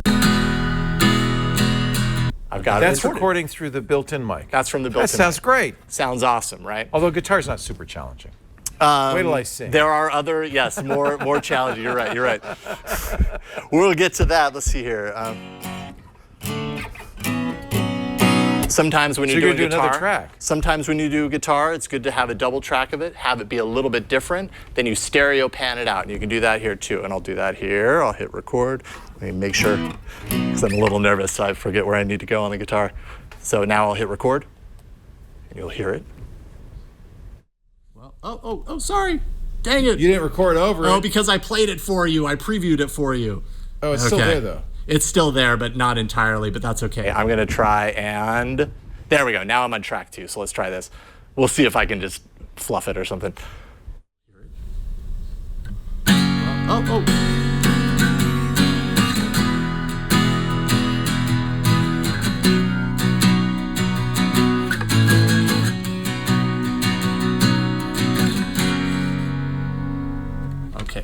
So I kind of messed that up, and I apologize. No, but I get There's what a you're little, doing. Now let's there's see the weirdness two of it. there. So now, if you got the 2, if you show the iPad, I can go into the mix here. This is like gymnastics for Anthony, and I apologize. So if I go into the mix, I have this little layout of the left and right channels. Can you show the iPad? So this represents left and right, right? So you mix it lower. Wow. Entirely. So you're panning it through left So I'm and right. panning it Got hard it. left and hard right here. So now, what do we need to do next? We need to do a little percussion. You want to do I some think you percussion? need some bongos. I don't think a song like this is complete. Okay, so we're going to do bongos. So we have to do a couple of things here first. We'll go ahead and do a sound check. Sound check. All right, so you ready to go? Yeah.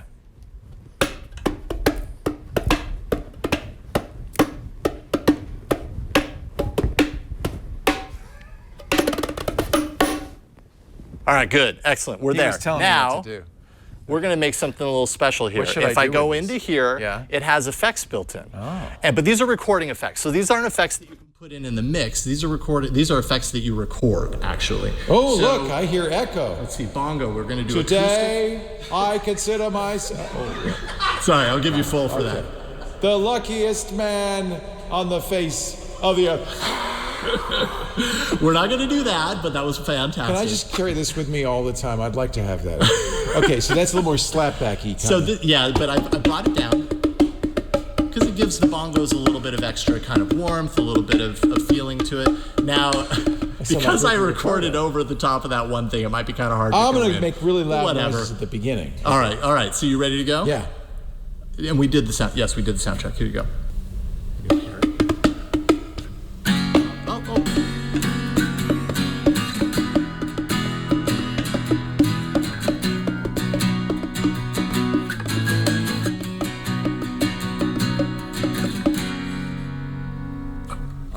Okay, all right, excellent. That was fantastic. You are a natural, Leo. It's amazing how good you are at this. Okay, so When I'm do I gonna- get to do this? This is not real forte. we can do that next. Actually, how about this? How about you do the tambourine and I'll do the shaker, and we'll it's going to be both of us on a single track. It's a duet. I'm going to go ahead and take. Should I leave this effect on? Sure, why not? All right, so we're going to do a little sound check. Ready? Here we go.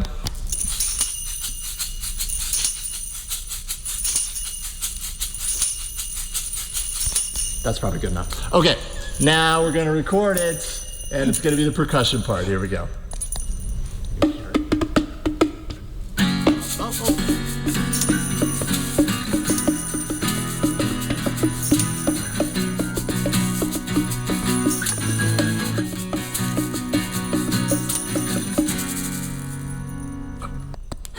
So we're getting there. I love it. I love this process. It's so great. So we're 4 of 8 tracks now. This is where it gets a I little... wish we had 2 little girls to sing the lead vocals on this. Well, we do, Leo. What? Maybe not 2 little girls, but we have 2 people. Okay. I can sing like that. I'm sure my girls would love to be here to sing this song. Yeah, you want you to play before we go the song that you did with your girls. Peace Like a River. Really Yeah, we did that one afternoon. It was really, really cool. It sold me on this, actually. Okay, so the next one, so I wrote some really cheesy lyrics. Well, they're not that cheesy, but they are lyrics for the song. Okay. Now, how do you want to do this? Do you want to do one and I'll do one? I'll do the first. Okay. So let's do sound check first. I can believe I'm on the new screensavers. Yes, I am. Yes, I am. Okay. This is terrible. This is awesome. This is awesome. This is no reflection on the fine Yellow Goat album. I just want everybody to know this is not what your music sounds let me like. just say one thing though. If there was a microphone in the room of someone who is recording a song like this, it would sound completely ridiculous as you are witnessing. Yeah, because the beauty of it is when you put it all together and you do things to that, it ends up sounding awesome. That's not going to work. You just got to get over it. All right. So, and for this, I can do the dub echo as we do. Lots of echo. Don't want it too saturated though. Would you believe? Okay, something like that. Okay. You ready?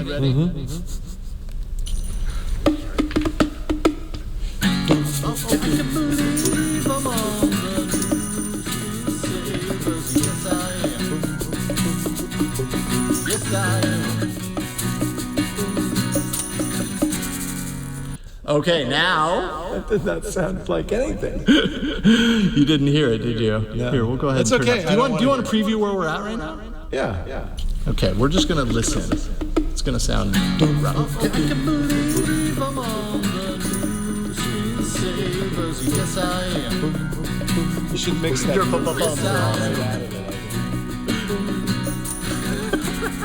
All right, now I get the vocals. idea.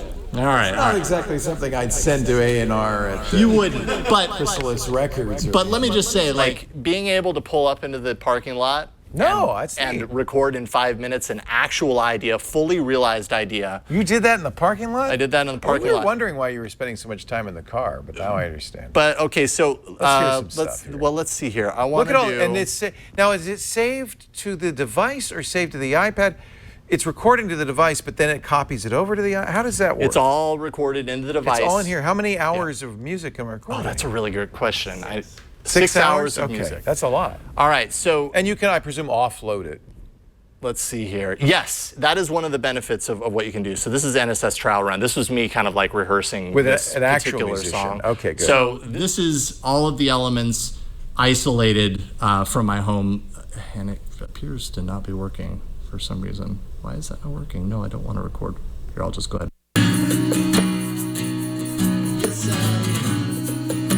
Sounds a little bit richer, a little bit more full, and you can basically take these things and mix them down. When you're done with it, if it'll let me into the dang project, I've had no problems with this until this very moment. Of course, it's the demo gods. But basically what you can do is you can export this. All the tracks individually as well. Yeah, so you can share the mix, you can upload it directly to SoundCloud, and it puts it up immediately. You can send it to other apps or all of the individual tracks. If somebody Is it a standard project format that other apps can use? The audio files that it exports individually can be imported into other digital audio workstations, or you can share it with other Spire users. So if you have a friend who has a Spire, you can share it out, and they get to play around with it. But it's a lot of fun. See, here you go. See,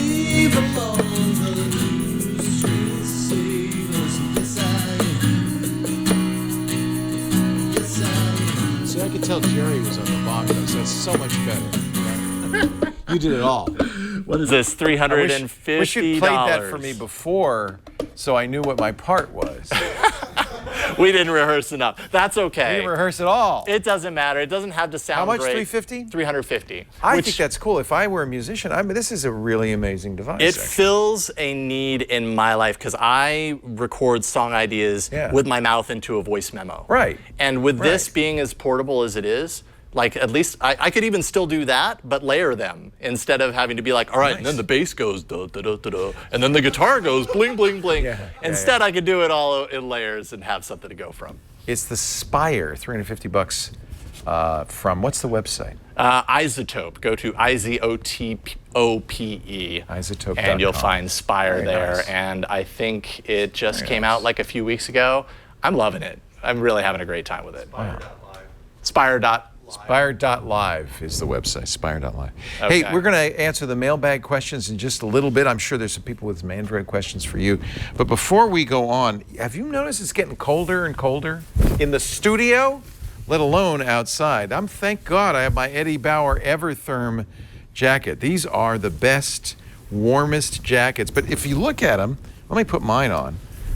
We're going to New York next week for my birthday, and it's going to be cold. I'm wearing my Evertherm. I'm bringing this. Look at this. Eddie Bauer has been known for years as the place to go for outdoor wear, and they have just announced this Evertherm, and I wanted to show it to you. Hold on a second. I got the deets right here. This is 30G thin down insulation. I'm sure you know what that means. Doesn't mean anything to me. All I know is this is like a windbreaker that's going to give me warmth down to minus 15 below. You should have this in Manitoba. This is, but it's not a puffy, right? Okay, so what I love about this is it is using down fabric, not loose down clusters, so they don't have to do the quilting. And you know, quilting is a bad thing on a jacket because where the quilting is, you know, the threads are cold spots. That's where heat's going to escape. The down does a great job where it's not sewn down. So this is down all the way, so it holds heat better than traditional down. In fact, if you go to the website, you're going to see an infrared image of a traditional quilted down jacket versus the Evertherm down jacket. It's down, but you don't look like the Michelin Man. You don't have all the puff. And by the way, for outdoors people, it's great because the mobility is good. You can move you're not walking around with your arms sticking out. You can walk around. You feel great. You feel like you're wearing a men's breaker. It is light too. This extra large men's is 11.36 ounces. I don't feel like I'm wearing anything at all. It's wind resistant. It is water resistant, has storm repellent DWR technology. They have men's and they have women's. And of course, it's Eddie. There you go. There's the thermal picture where you can see all the heat escaping from where the down is stitched. Not in this, there's no stitching. It's beautiful. Eddie Bauer's world-class guys have tested the Evertherm on Mount Everest and Mount Kilimanjaro and the Grand Tetons. I'm going to be bringing it to the wilds of New York City. You should wear this in Manitoba. You should wear this in Winnipeg, in Saskatoon, in the Great White North. This is the nicest jacket I've ever had for winter because it's so lightweight. I want you to live your adventure with the new Evertherm down jacket from Eddie Bauer. You'll get it at Eddie Bauer stores or online. Eddie Bauer, EDDIEBAUER, eddiebauer.com/Evertherm. No quilting, no cold spots. This is the Evertherm down jacket. Know what? I'm keeping it on. It's nice because it's kind of chilly in the studio. I love this, and I think you look a lot better with the Evertherm.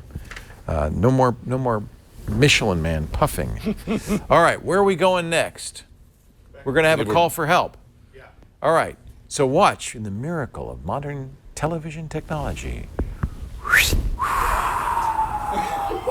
How did we do that? It's a miracle. I don't know. That's weird. I'm a little dizzy right now. Yeah. Whew.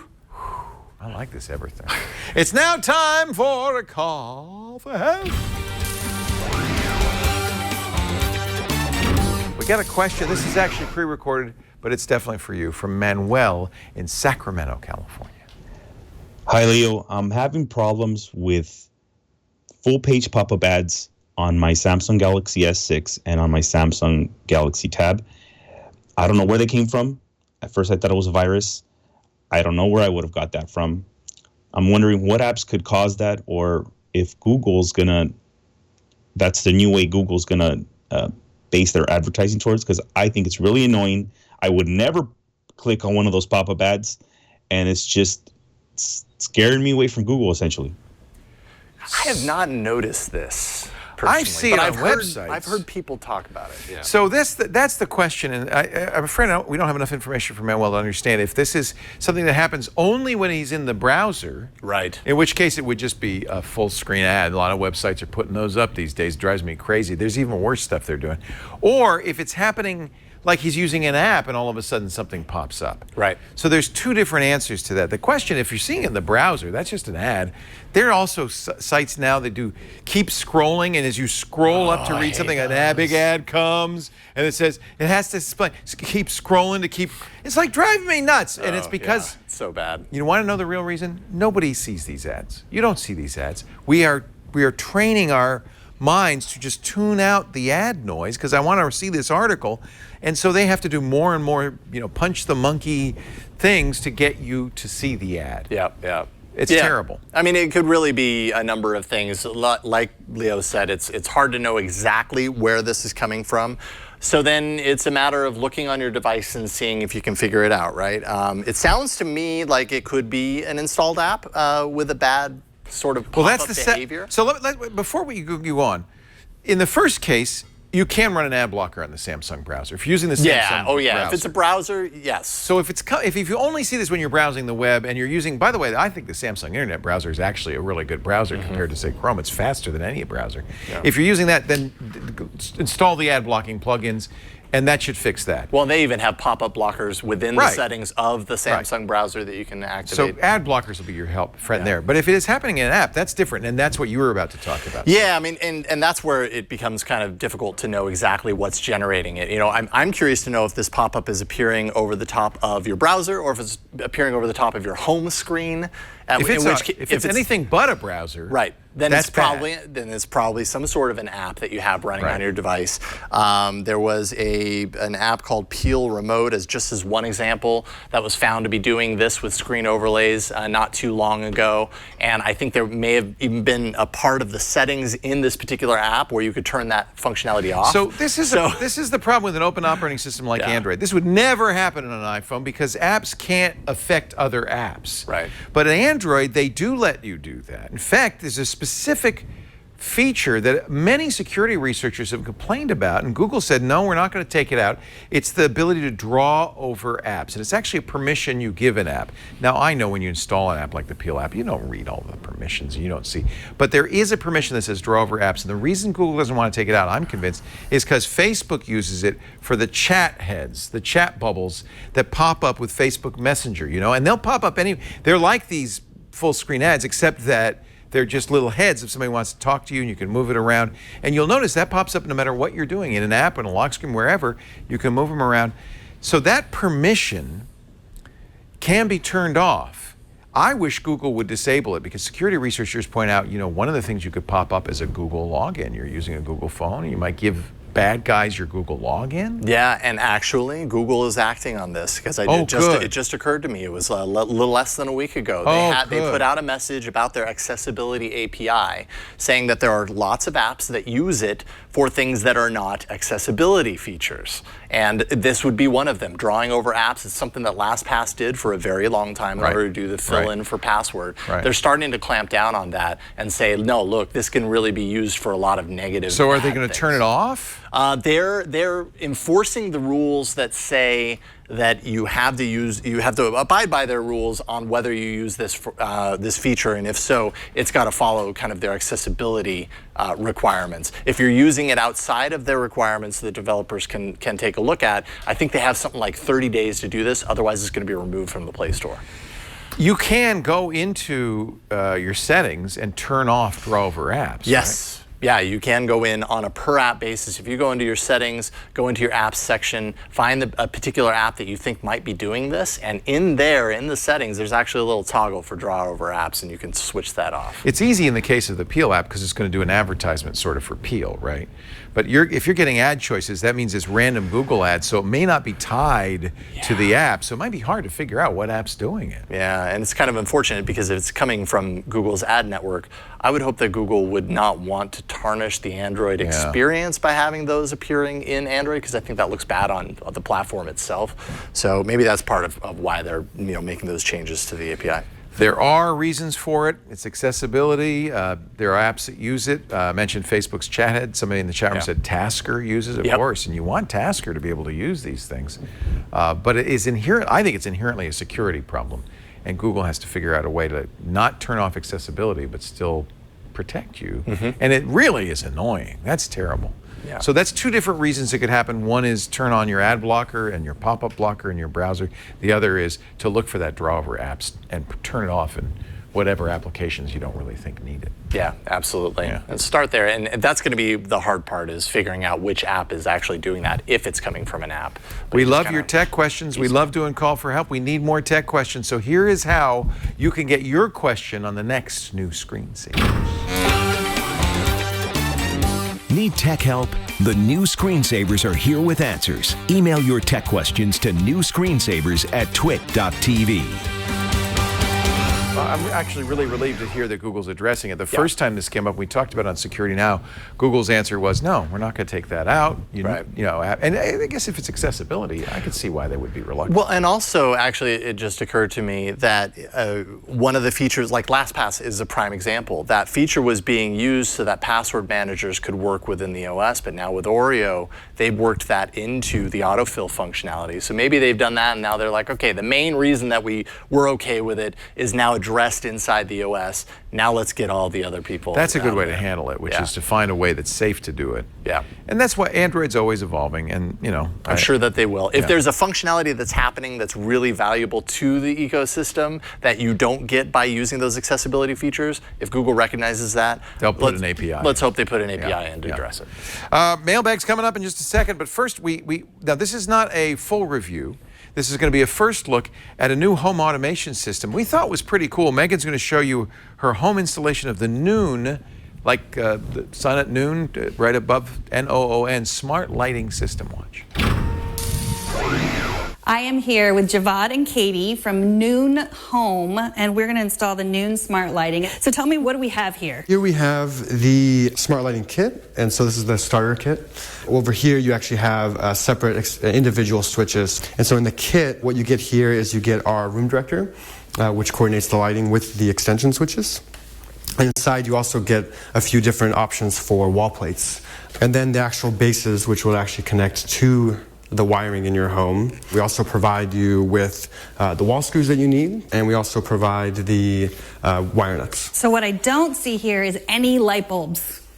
No, you got those. I have my existing light bulbs, which is really why I was excited about this product, because when I first moved into this house, one of my smart home expert friends said, that's going to cost so much money to replace all those smart bulbs, and I thought, that's true.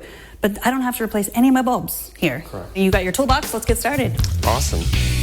Okay, so we have completed cutting off the breakers, removing the old switches. We installed the new switches and the wall plate. And then we've installed all of the switches and turned them on. And then we went ahead and paired the room director first, and then all of the extensions to that room director. It was really easy. Just pressed them and waited, and now I have everything added to my phone. So it's asking me if any of these switches are on a multi-way circuit. Okay, so we had this one here, and that was with the one over here. Now they are communicating together, and they understand that they're part of one light. So now that we've paired everything and grouped the ones that are part of a multi-way, we're now going to do bulb discovery. Basically discover what types of lights they are, so that it can then set up scenes afterwards. How does the technology work? How does it know this? As it's running this bulb discovery, and you saw it turn the lights on and off, it's taking a look at the curves on the lines, and it can tell there's a difference in the curves depending on what type of bulb you have and what type of fixture you have. It affects that curve. So here's what it discovered. The incandescent, halogen, non-dimmable, and dimmable LED. So it's saying that of the 7 lines that you have a mix of those things. Okay, select an area that best matches the pulsing light. So would I call it a kitchen area or a dining area? Because it's kind of both. That's up to you. Okay, I'll say kitchen. Okay, select the fixture type. What it's trying to get at here is it's just trying to understand the different types of lights they are so they can help set up the scene. So this is a part of that lighting design. I would say pendants. Yep. So we call these recessed. Yep. And really at this point you're done. Okay. It's created those auto-generated scenes for you, from Bright, of all of them. everyday light. You can see that it's all happening around you, right? And relax would be like your ultra dim. It'll also turn off some of the non-dimmable ones. So for instance, you'll see the CFLs that aren't dimmable. So it turns out they weren't dimmable. It'll just cut them off and it'll put everything else at the low light. And then you can also do your individual control here. So you just have them all kind of laid out and you can turn them on and off if you wanted to do just specific things. If you're sitting on the couch and you wanted to adjust something, you can have that adjust. And then you can do a few other things here. You can set up your Alexa. You can do things that have to do with whole home control. So that includes the vacation mode, which will mimic your patterns when you're away. It knows, it doesn't just automatically turn on at 5 o'clock like everybody else. Correct. We can actually see your patterns, so we know when the lights have been coming on and off. In general, if you come home at 5:15, 5:30, it'll come on at 5:12, 5 whatever, right? That's just an example. And then nightlight. So nightlight will actually work with the proximity sensor that's in the room director. And so let's say an example would be you come downstairs to grab a drink of water at like 2 a.m. As you're walking down the stairs, this would see you, and it'll then, without you having to find the switches or click anything on, it'll turn the lights on to a really low dim level, so you're not getting blinded, and then it'll actually then, after a few minutes, time out by itself and just turn the lights off too. So you don't on your way back up, you don't even have to worry about the switch. They'll just do it for you. So the same things you were doing in the app, a lot of them you can actually do from here as well. So you put the relaxed scene on. I can swipe to that everyday scene, the bright scene. I can take it to that kitchen area scene. So I can do that here as well. And then by clicking, I can actually also do the all on off. So they've turned them all off, and you'll see that it's grayed out now. And then I'll turn it back on. It'll go back to that scene that you had previously just by clicking. And then, of course, you can also, for each individual extension switch, you can also go ahead and control those lights themselves, and you can also dim them. So I don't need my phone to turn my lights on and off. Correct. And it is connected to Wi-Fi, but if my Wi-Fi goes out or, for whatever reason, I can just they still work as lights. They'll still communicate to each other and work, yes. Awesome. So why would someone get the Noon system instead of like a smart light bulb or just a plain smart switch? Yeah, so we really put a lot of thought into how we wanted to make this product, and lighting is so complex. Like if you've ever gone to a hardware store, just done a simple run to try to get a light bulb, you're standing in like aisles and aisles of lights and trying to figure out which looms matches with what light. So we wanted to eliminate all that complexity and put it in the switch. So it automatically, as you saw, detects your bulbs and fixtures and works with your existing bulbs and fixtures. So it removes all of that work of changing out the light bulb and having to manually figure out, which bulb you would want. And it just automatically detects it, and then it layers the lights. We have a lighting designer built in. So we want to create the perfect scene for you for eating. So we're going to move the light, over to your dining area and maybe dim in other areas. So there's some unique features to us. So I have never changed a switch. Apparently a lot of people can do this. I know people who are watching can do this.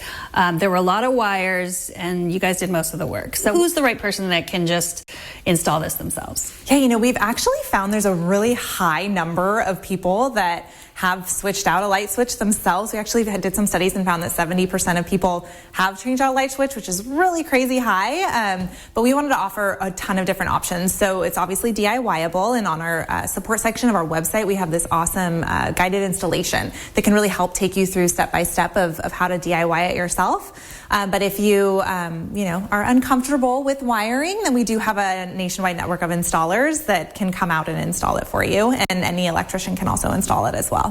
So we almost maxed out your system with 10 switches, but we have 7. So 10 is the most that you can do. You can do, for every one room director switch, you can have 10 extension switches. So you can have as many room director switches as you want in your house, but you can only connect 10 for each room director. So basically, since we were able to control this open space with the 10 switches, and then if you wanted to go put something in your master bedroom, for instance, you could have one room director in there with a number of up to 10 extension switches throughout your master bathroom or your bedroom as well. Now I need to ask the big question, how much does it cost? Yes. This is our starter kit. So it comes with one room director and 2 extension switches. It's $399.99, and you can also buy these separately. So our room director is $199.99 and our extension switches are $99.99. We're really excited. We've been out of stealth now for about 2 weeks. So now that we're out of stealth, we can start talking to a number of people and partnerships, and I think sky's the limit for us. And we're really focused on lighting right now and super excited to see what else we can bring. That is awesome.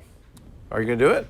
Well, I don't know. So I've got Hue light bulbs in a lot of our rooms now. Right. We actually don't have a lot of lighting in our house, I'm realizing. Right. So that's fine. Like most of our rooms have Hue at this point, and I'm pretty okay with that, putting the Hue switch in the wall. But I really like the ability to just put this switch in, especially like when you saw Megan's ceiling in that one room. Yeah. How many bulbs were there? And the cost of replacing all those to smart bulbs would be crazy. Megan had it just installed Wednesday, so we don't want to do a review. And in fact, she has had a couple of issues, so she's going to be on the show next time, and we will have a full review on the new screensavers of the Noon system. She probably didn't want to say bad things while they were standing there. She wanted to wait till they leave. All right, time for the mailbag. Before we get to our questions, I think, Jason, this is your opportunity to tell us about Yellow Gold, third album. Oh, yeah. Coming up. So, yes, I've worked for a while on this album. So you've already recorded it. I've already recorded it. I've actually already mixed it as well, but it's been a lot of late nights around everything else that's been going on. But as you did with your previous one, you're going to do it on Kickstarter. Yeah, well, I figured why not? You know, when I took Everone to Kickstarter, I never in a million years thought that it would do as well as it did. And so everyone had been asking me since, like, when you do your next album, are you doing Kickstarter? I was like, well, I don't see why I wouldn't. So right now, it's basically all about mastering the album and potentially getting a mixing engineer in on it to see if their mix would be better than mine, because I'm super curious about that. It's hard to mix your own music. It's nice to have an extra ear, a producer. I agree. Who will give you an objective point of view, somebody you trust. Because I know for anything you do, whether it's writing, podcasts, or music, it's hard to judge your own stuff very. Yeah, although you're there, you live in it. Yeah, I mix as I go is the problem. It's just part of my recording process is mixing as I go. So when I'm done with the song, I'm done with the mix. And I'm really curious to see what somebody else, impartial but professional, could do to that. So you're going to raise money for that on Kickstarter. That's what I'm doing right now. If you search Kickstarter for Yellow Gold, will you find it? Is that the best way? Or you can go to yellowgoldmusic.com/Kickstarter. My site is yellowgoldmusic.com. Actually, if you go to yellowgoldmusic.com, you'll see the link. It's right on the front there. Nice. And I got 28 days to do this. We'll see if I can do it. I've got all of those Kickstarter nerves going right now, but I'm super excited. I love this. I think it's great for musicians, for artists to be able to do this and not have to sign with a big label and give them the rights to your masters and all of that. Yeah. But to own what you do. Absolutely. In the mailbag. You know what? I know why this is here, because I am supposed to tell you that the holidays are coming. And we have a new hoodie. Look at that. Isn't that pretty? We actually have a bunch of new merch, and you can find it all at twit.tv/store. Looks nice. We've gone to a different provider. They're doing I think this is really nice stuff. And if you have a geek in your life, sure. Oh, good. We've got the mug. I'm glad to see the Security Now mug. I love that. Sure, you can, drive all the way down from Manitoba with them and see a show, or you could go to the twit.tv/store and pick up some merch. Nice. Well, we got a little merch for you, actually. You got a little beanie hat doing there. our show open. For the winter. Came all the way from Manitoba, where it's probably snowing right now, right? Yeah. You need one of those Twit beanies, I think. Yeah, well, I think this hoodie would be a pretty good choice. Yeah, maybe we can find one in his size. What do you think? Maybe that one. I don't know. Now it's time for the mailbag. You can pick a mail from here. You don't need your copy of that. Email 1 is yours, my friend. This is David, who writes, hello, Jason and Leo. My question involves the Galaxy S8 and OnePlus. I personally have the S7. I am unhappy with the device's battery life and its awfully slow user interface. I'm wondering if you would see the Galaxy S8 having similar issues down the road. Is the UI a major improvement over the S7? And would you recommend the OnePlus 5 to a photography-loving user? Well, that's a good question. So there's a few things here, I think, in David's question. The first is a general question about Android, which is, do all phones slow down and the battery life decline over the year? Samsungs were notorious for years. My experience with the S8 has been it did not. Mm-hmm. Well, and so far, I mean, the S8, when did it release? It released in March. It's been long enough. April, right around there. Samsung, even when you first got one, often would have a little bit of lag because of the TouchWiz UI, which was terrible. S8, I think they fixed it. But you're right. In general, Android phones do seem to get crufted up. I feel like it's a systemic issue of Android devices, which is that no matter how good they are, check in with it a year later, and it still may be a great phone. Like, I feel this about the Pixel 1. It still may be a great phone, but it's by no means as perfect as it was a year ago. Can resetting the phone fix that? That can help, yeah. It could be a problem of just having too many apps. Like when you live with a phone for a year and you install these apps and you remove them and you do all these things, you use up the storage space, all that stuff can kind of get in there over time, and it's almost like it leaves a history of use that maybe wiping it and starting fresh will address. I don't know for sure. I don't think anyone knows for sure whether the S8 or the S8 Plus will experience that again. My historical perspective is that at some point it probably will. I mean, it just seems like they all do. If you're unhappy with the S7, you might want to look at the Pixel. I think the Pixel 2 XL, I know it got all these bad reviews for the screen. Man, I feel like it's a great phone. And it has one advantage over any Samsung device. Google's going to keep it up to date. Yeah. Plus now that's a big they're advantage. A 2-year warranty. That makes it even better, right? Yep. And a 3-year guaranteed update policy. I think I'm a big fan of the Pixel 2 XL. It's going to be bigger, and it's not quite as elegant, I guess, as the S8.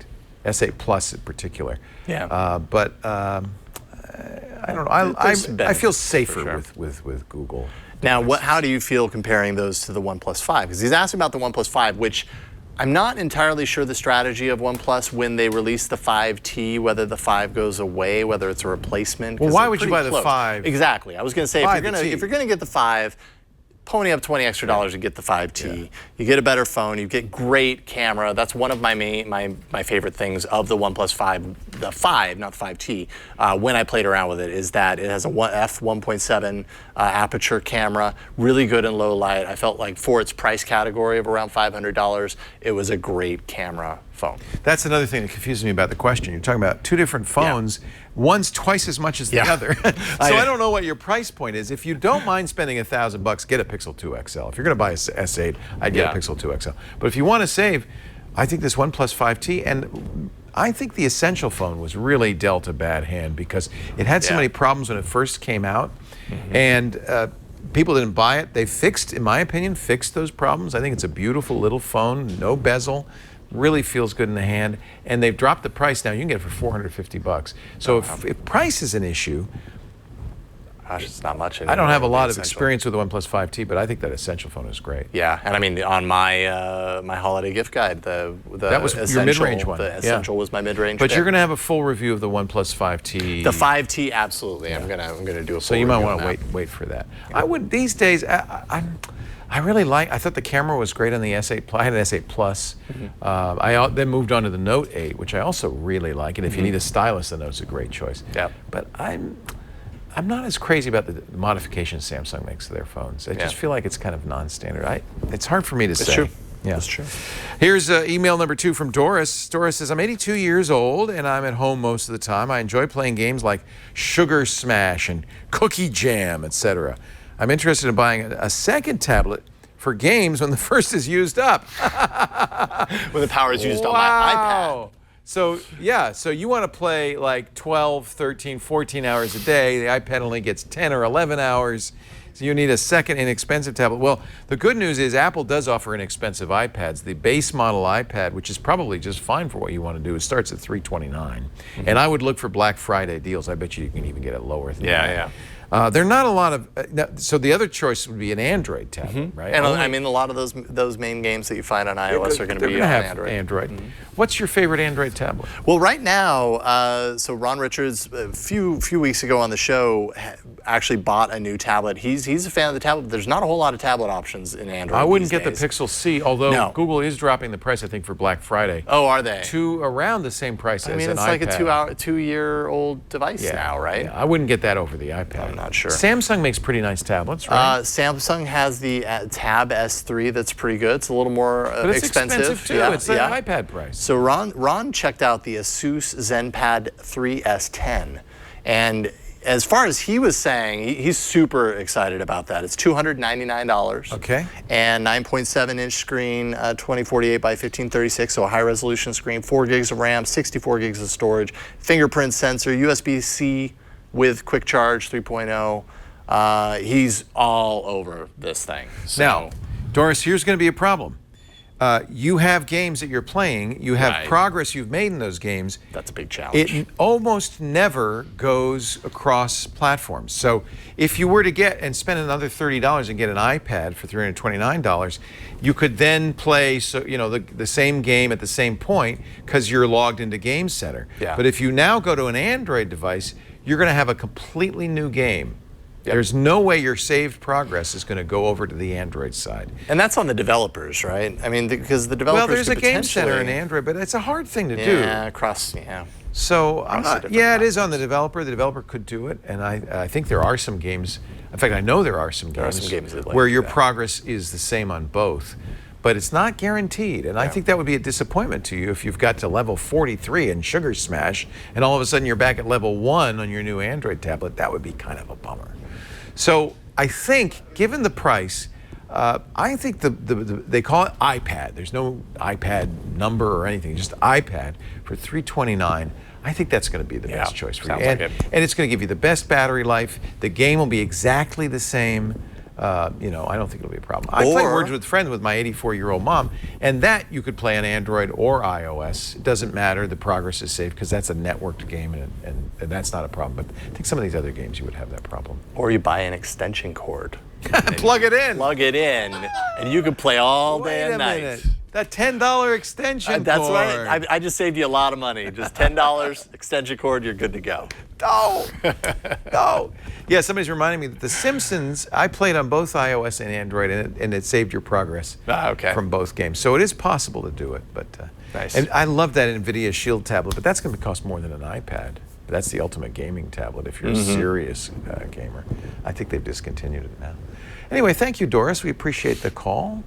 Thank you all for being here. Yeah. Thank you. This is fun. Thank you especially. Absolutely. Don't forget, is it yellowgold.com? Yellowgoldmusic.com. Music.com for Jason's new album. Thank you. You'll catch Jason every Tuesday, about 5 p.m. Now that we don't have to get out of the way for TNT, you probably can start 5:30 with Ron Richards and Oh That Flow, Florence Ion for All About Android every Tuesday. And this week we're having OnePlus on. Kyle That'll from, be great. OnePlus, so that should be a good interview. Every Thursday with Megan Maroney doing Tech News Weekly, which, by the way, I'm very pleased to say lots of people are listening to. Right on. It is a very popular show. What we did is we took the 5-day-a-week Tech News Today and we put all the best stuff into one show. And I think that makes sense. A lot of people, it turns out daily podcasts are tough. They're tough for us to do. You were in a grind. They're tough for listeners. Nobody wants 5 podcasts a week. So what we did is we took the best parts of Tech News Today, put it into Tech News Weekly. You're interviewing the news breakers and the news makers, really getting some great interviews. Yeah, we're having a lot of fun. So highly recommend you check out, we call it TNW, so twit.tv/TNW, twit.tv/AAA for All About Android, and of course for this show, twit.tv/NSS. As always, you can watch our shows live. This show we do Saturday afternoon, 3 p.m. Pacific, 6 p.m. Eastern Time. That's 2300 UTC. You can also be live in studio. We had some fabulous guests from Manitoba. All you have to do is email tickets@twit.tv. We'll put a chair out for you. But I know you're busy, you got a life, so maybe the best thing is the on-demand version. Every show, audio and video available either at our website, twit.tv, or on YouTube, or wherever you get your podcasts. Subscribe to the new Screensavers. You'll be here for each and every episode. We wouldn't want to miss you. And as long as you're subscribing, don't forget our newsletter, twit.tv/newsletter, which will give you every week. Jerry puts that together as some of the stuff coming up in the week ahead. It's going to give you a heads up on what's ahead on our shows. We are very grateful that you listen or you watch, you download, you watch and live stream. We love the people in the chat room. You're welcome to join them at irc.twit.tv. We'll hope you'll come back next Saturday for the new Screensavers. See you then. Bye-bye. Bye, everybody. Bye-bye. Bye-bye. Friendly Manitoba.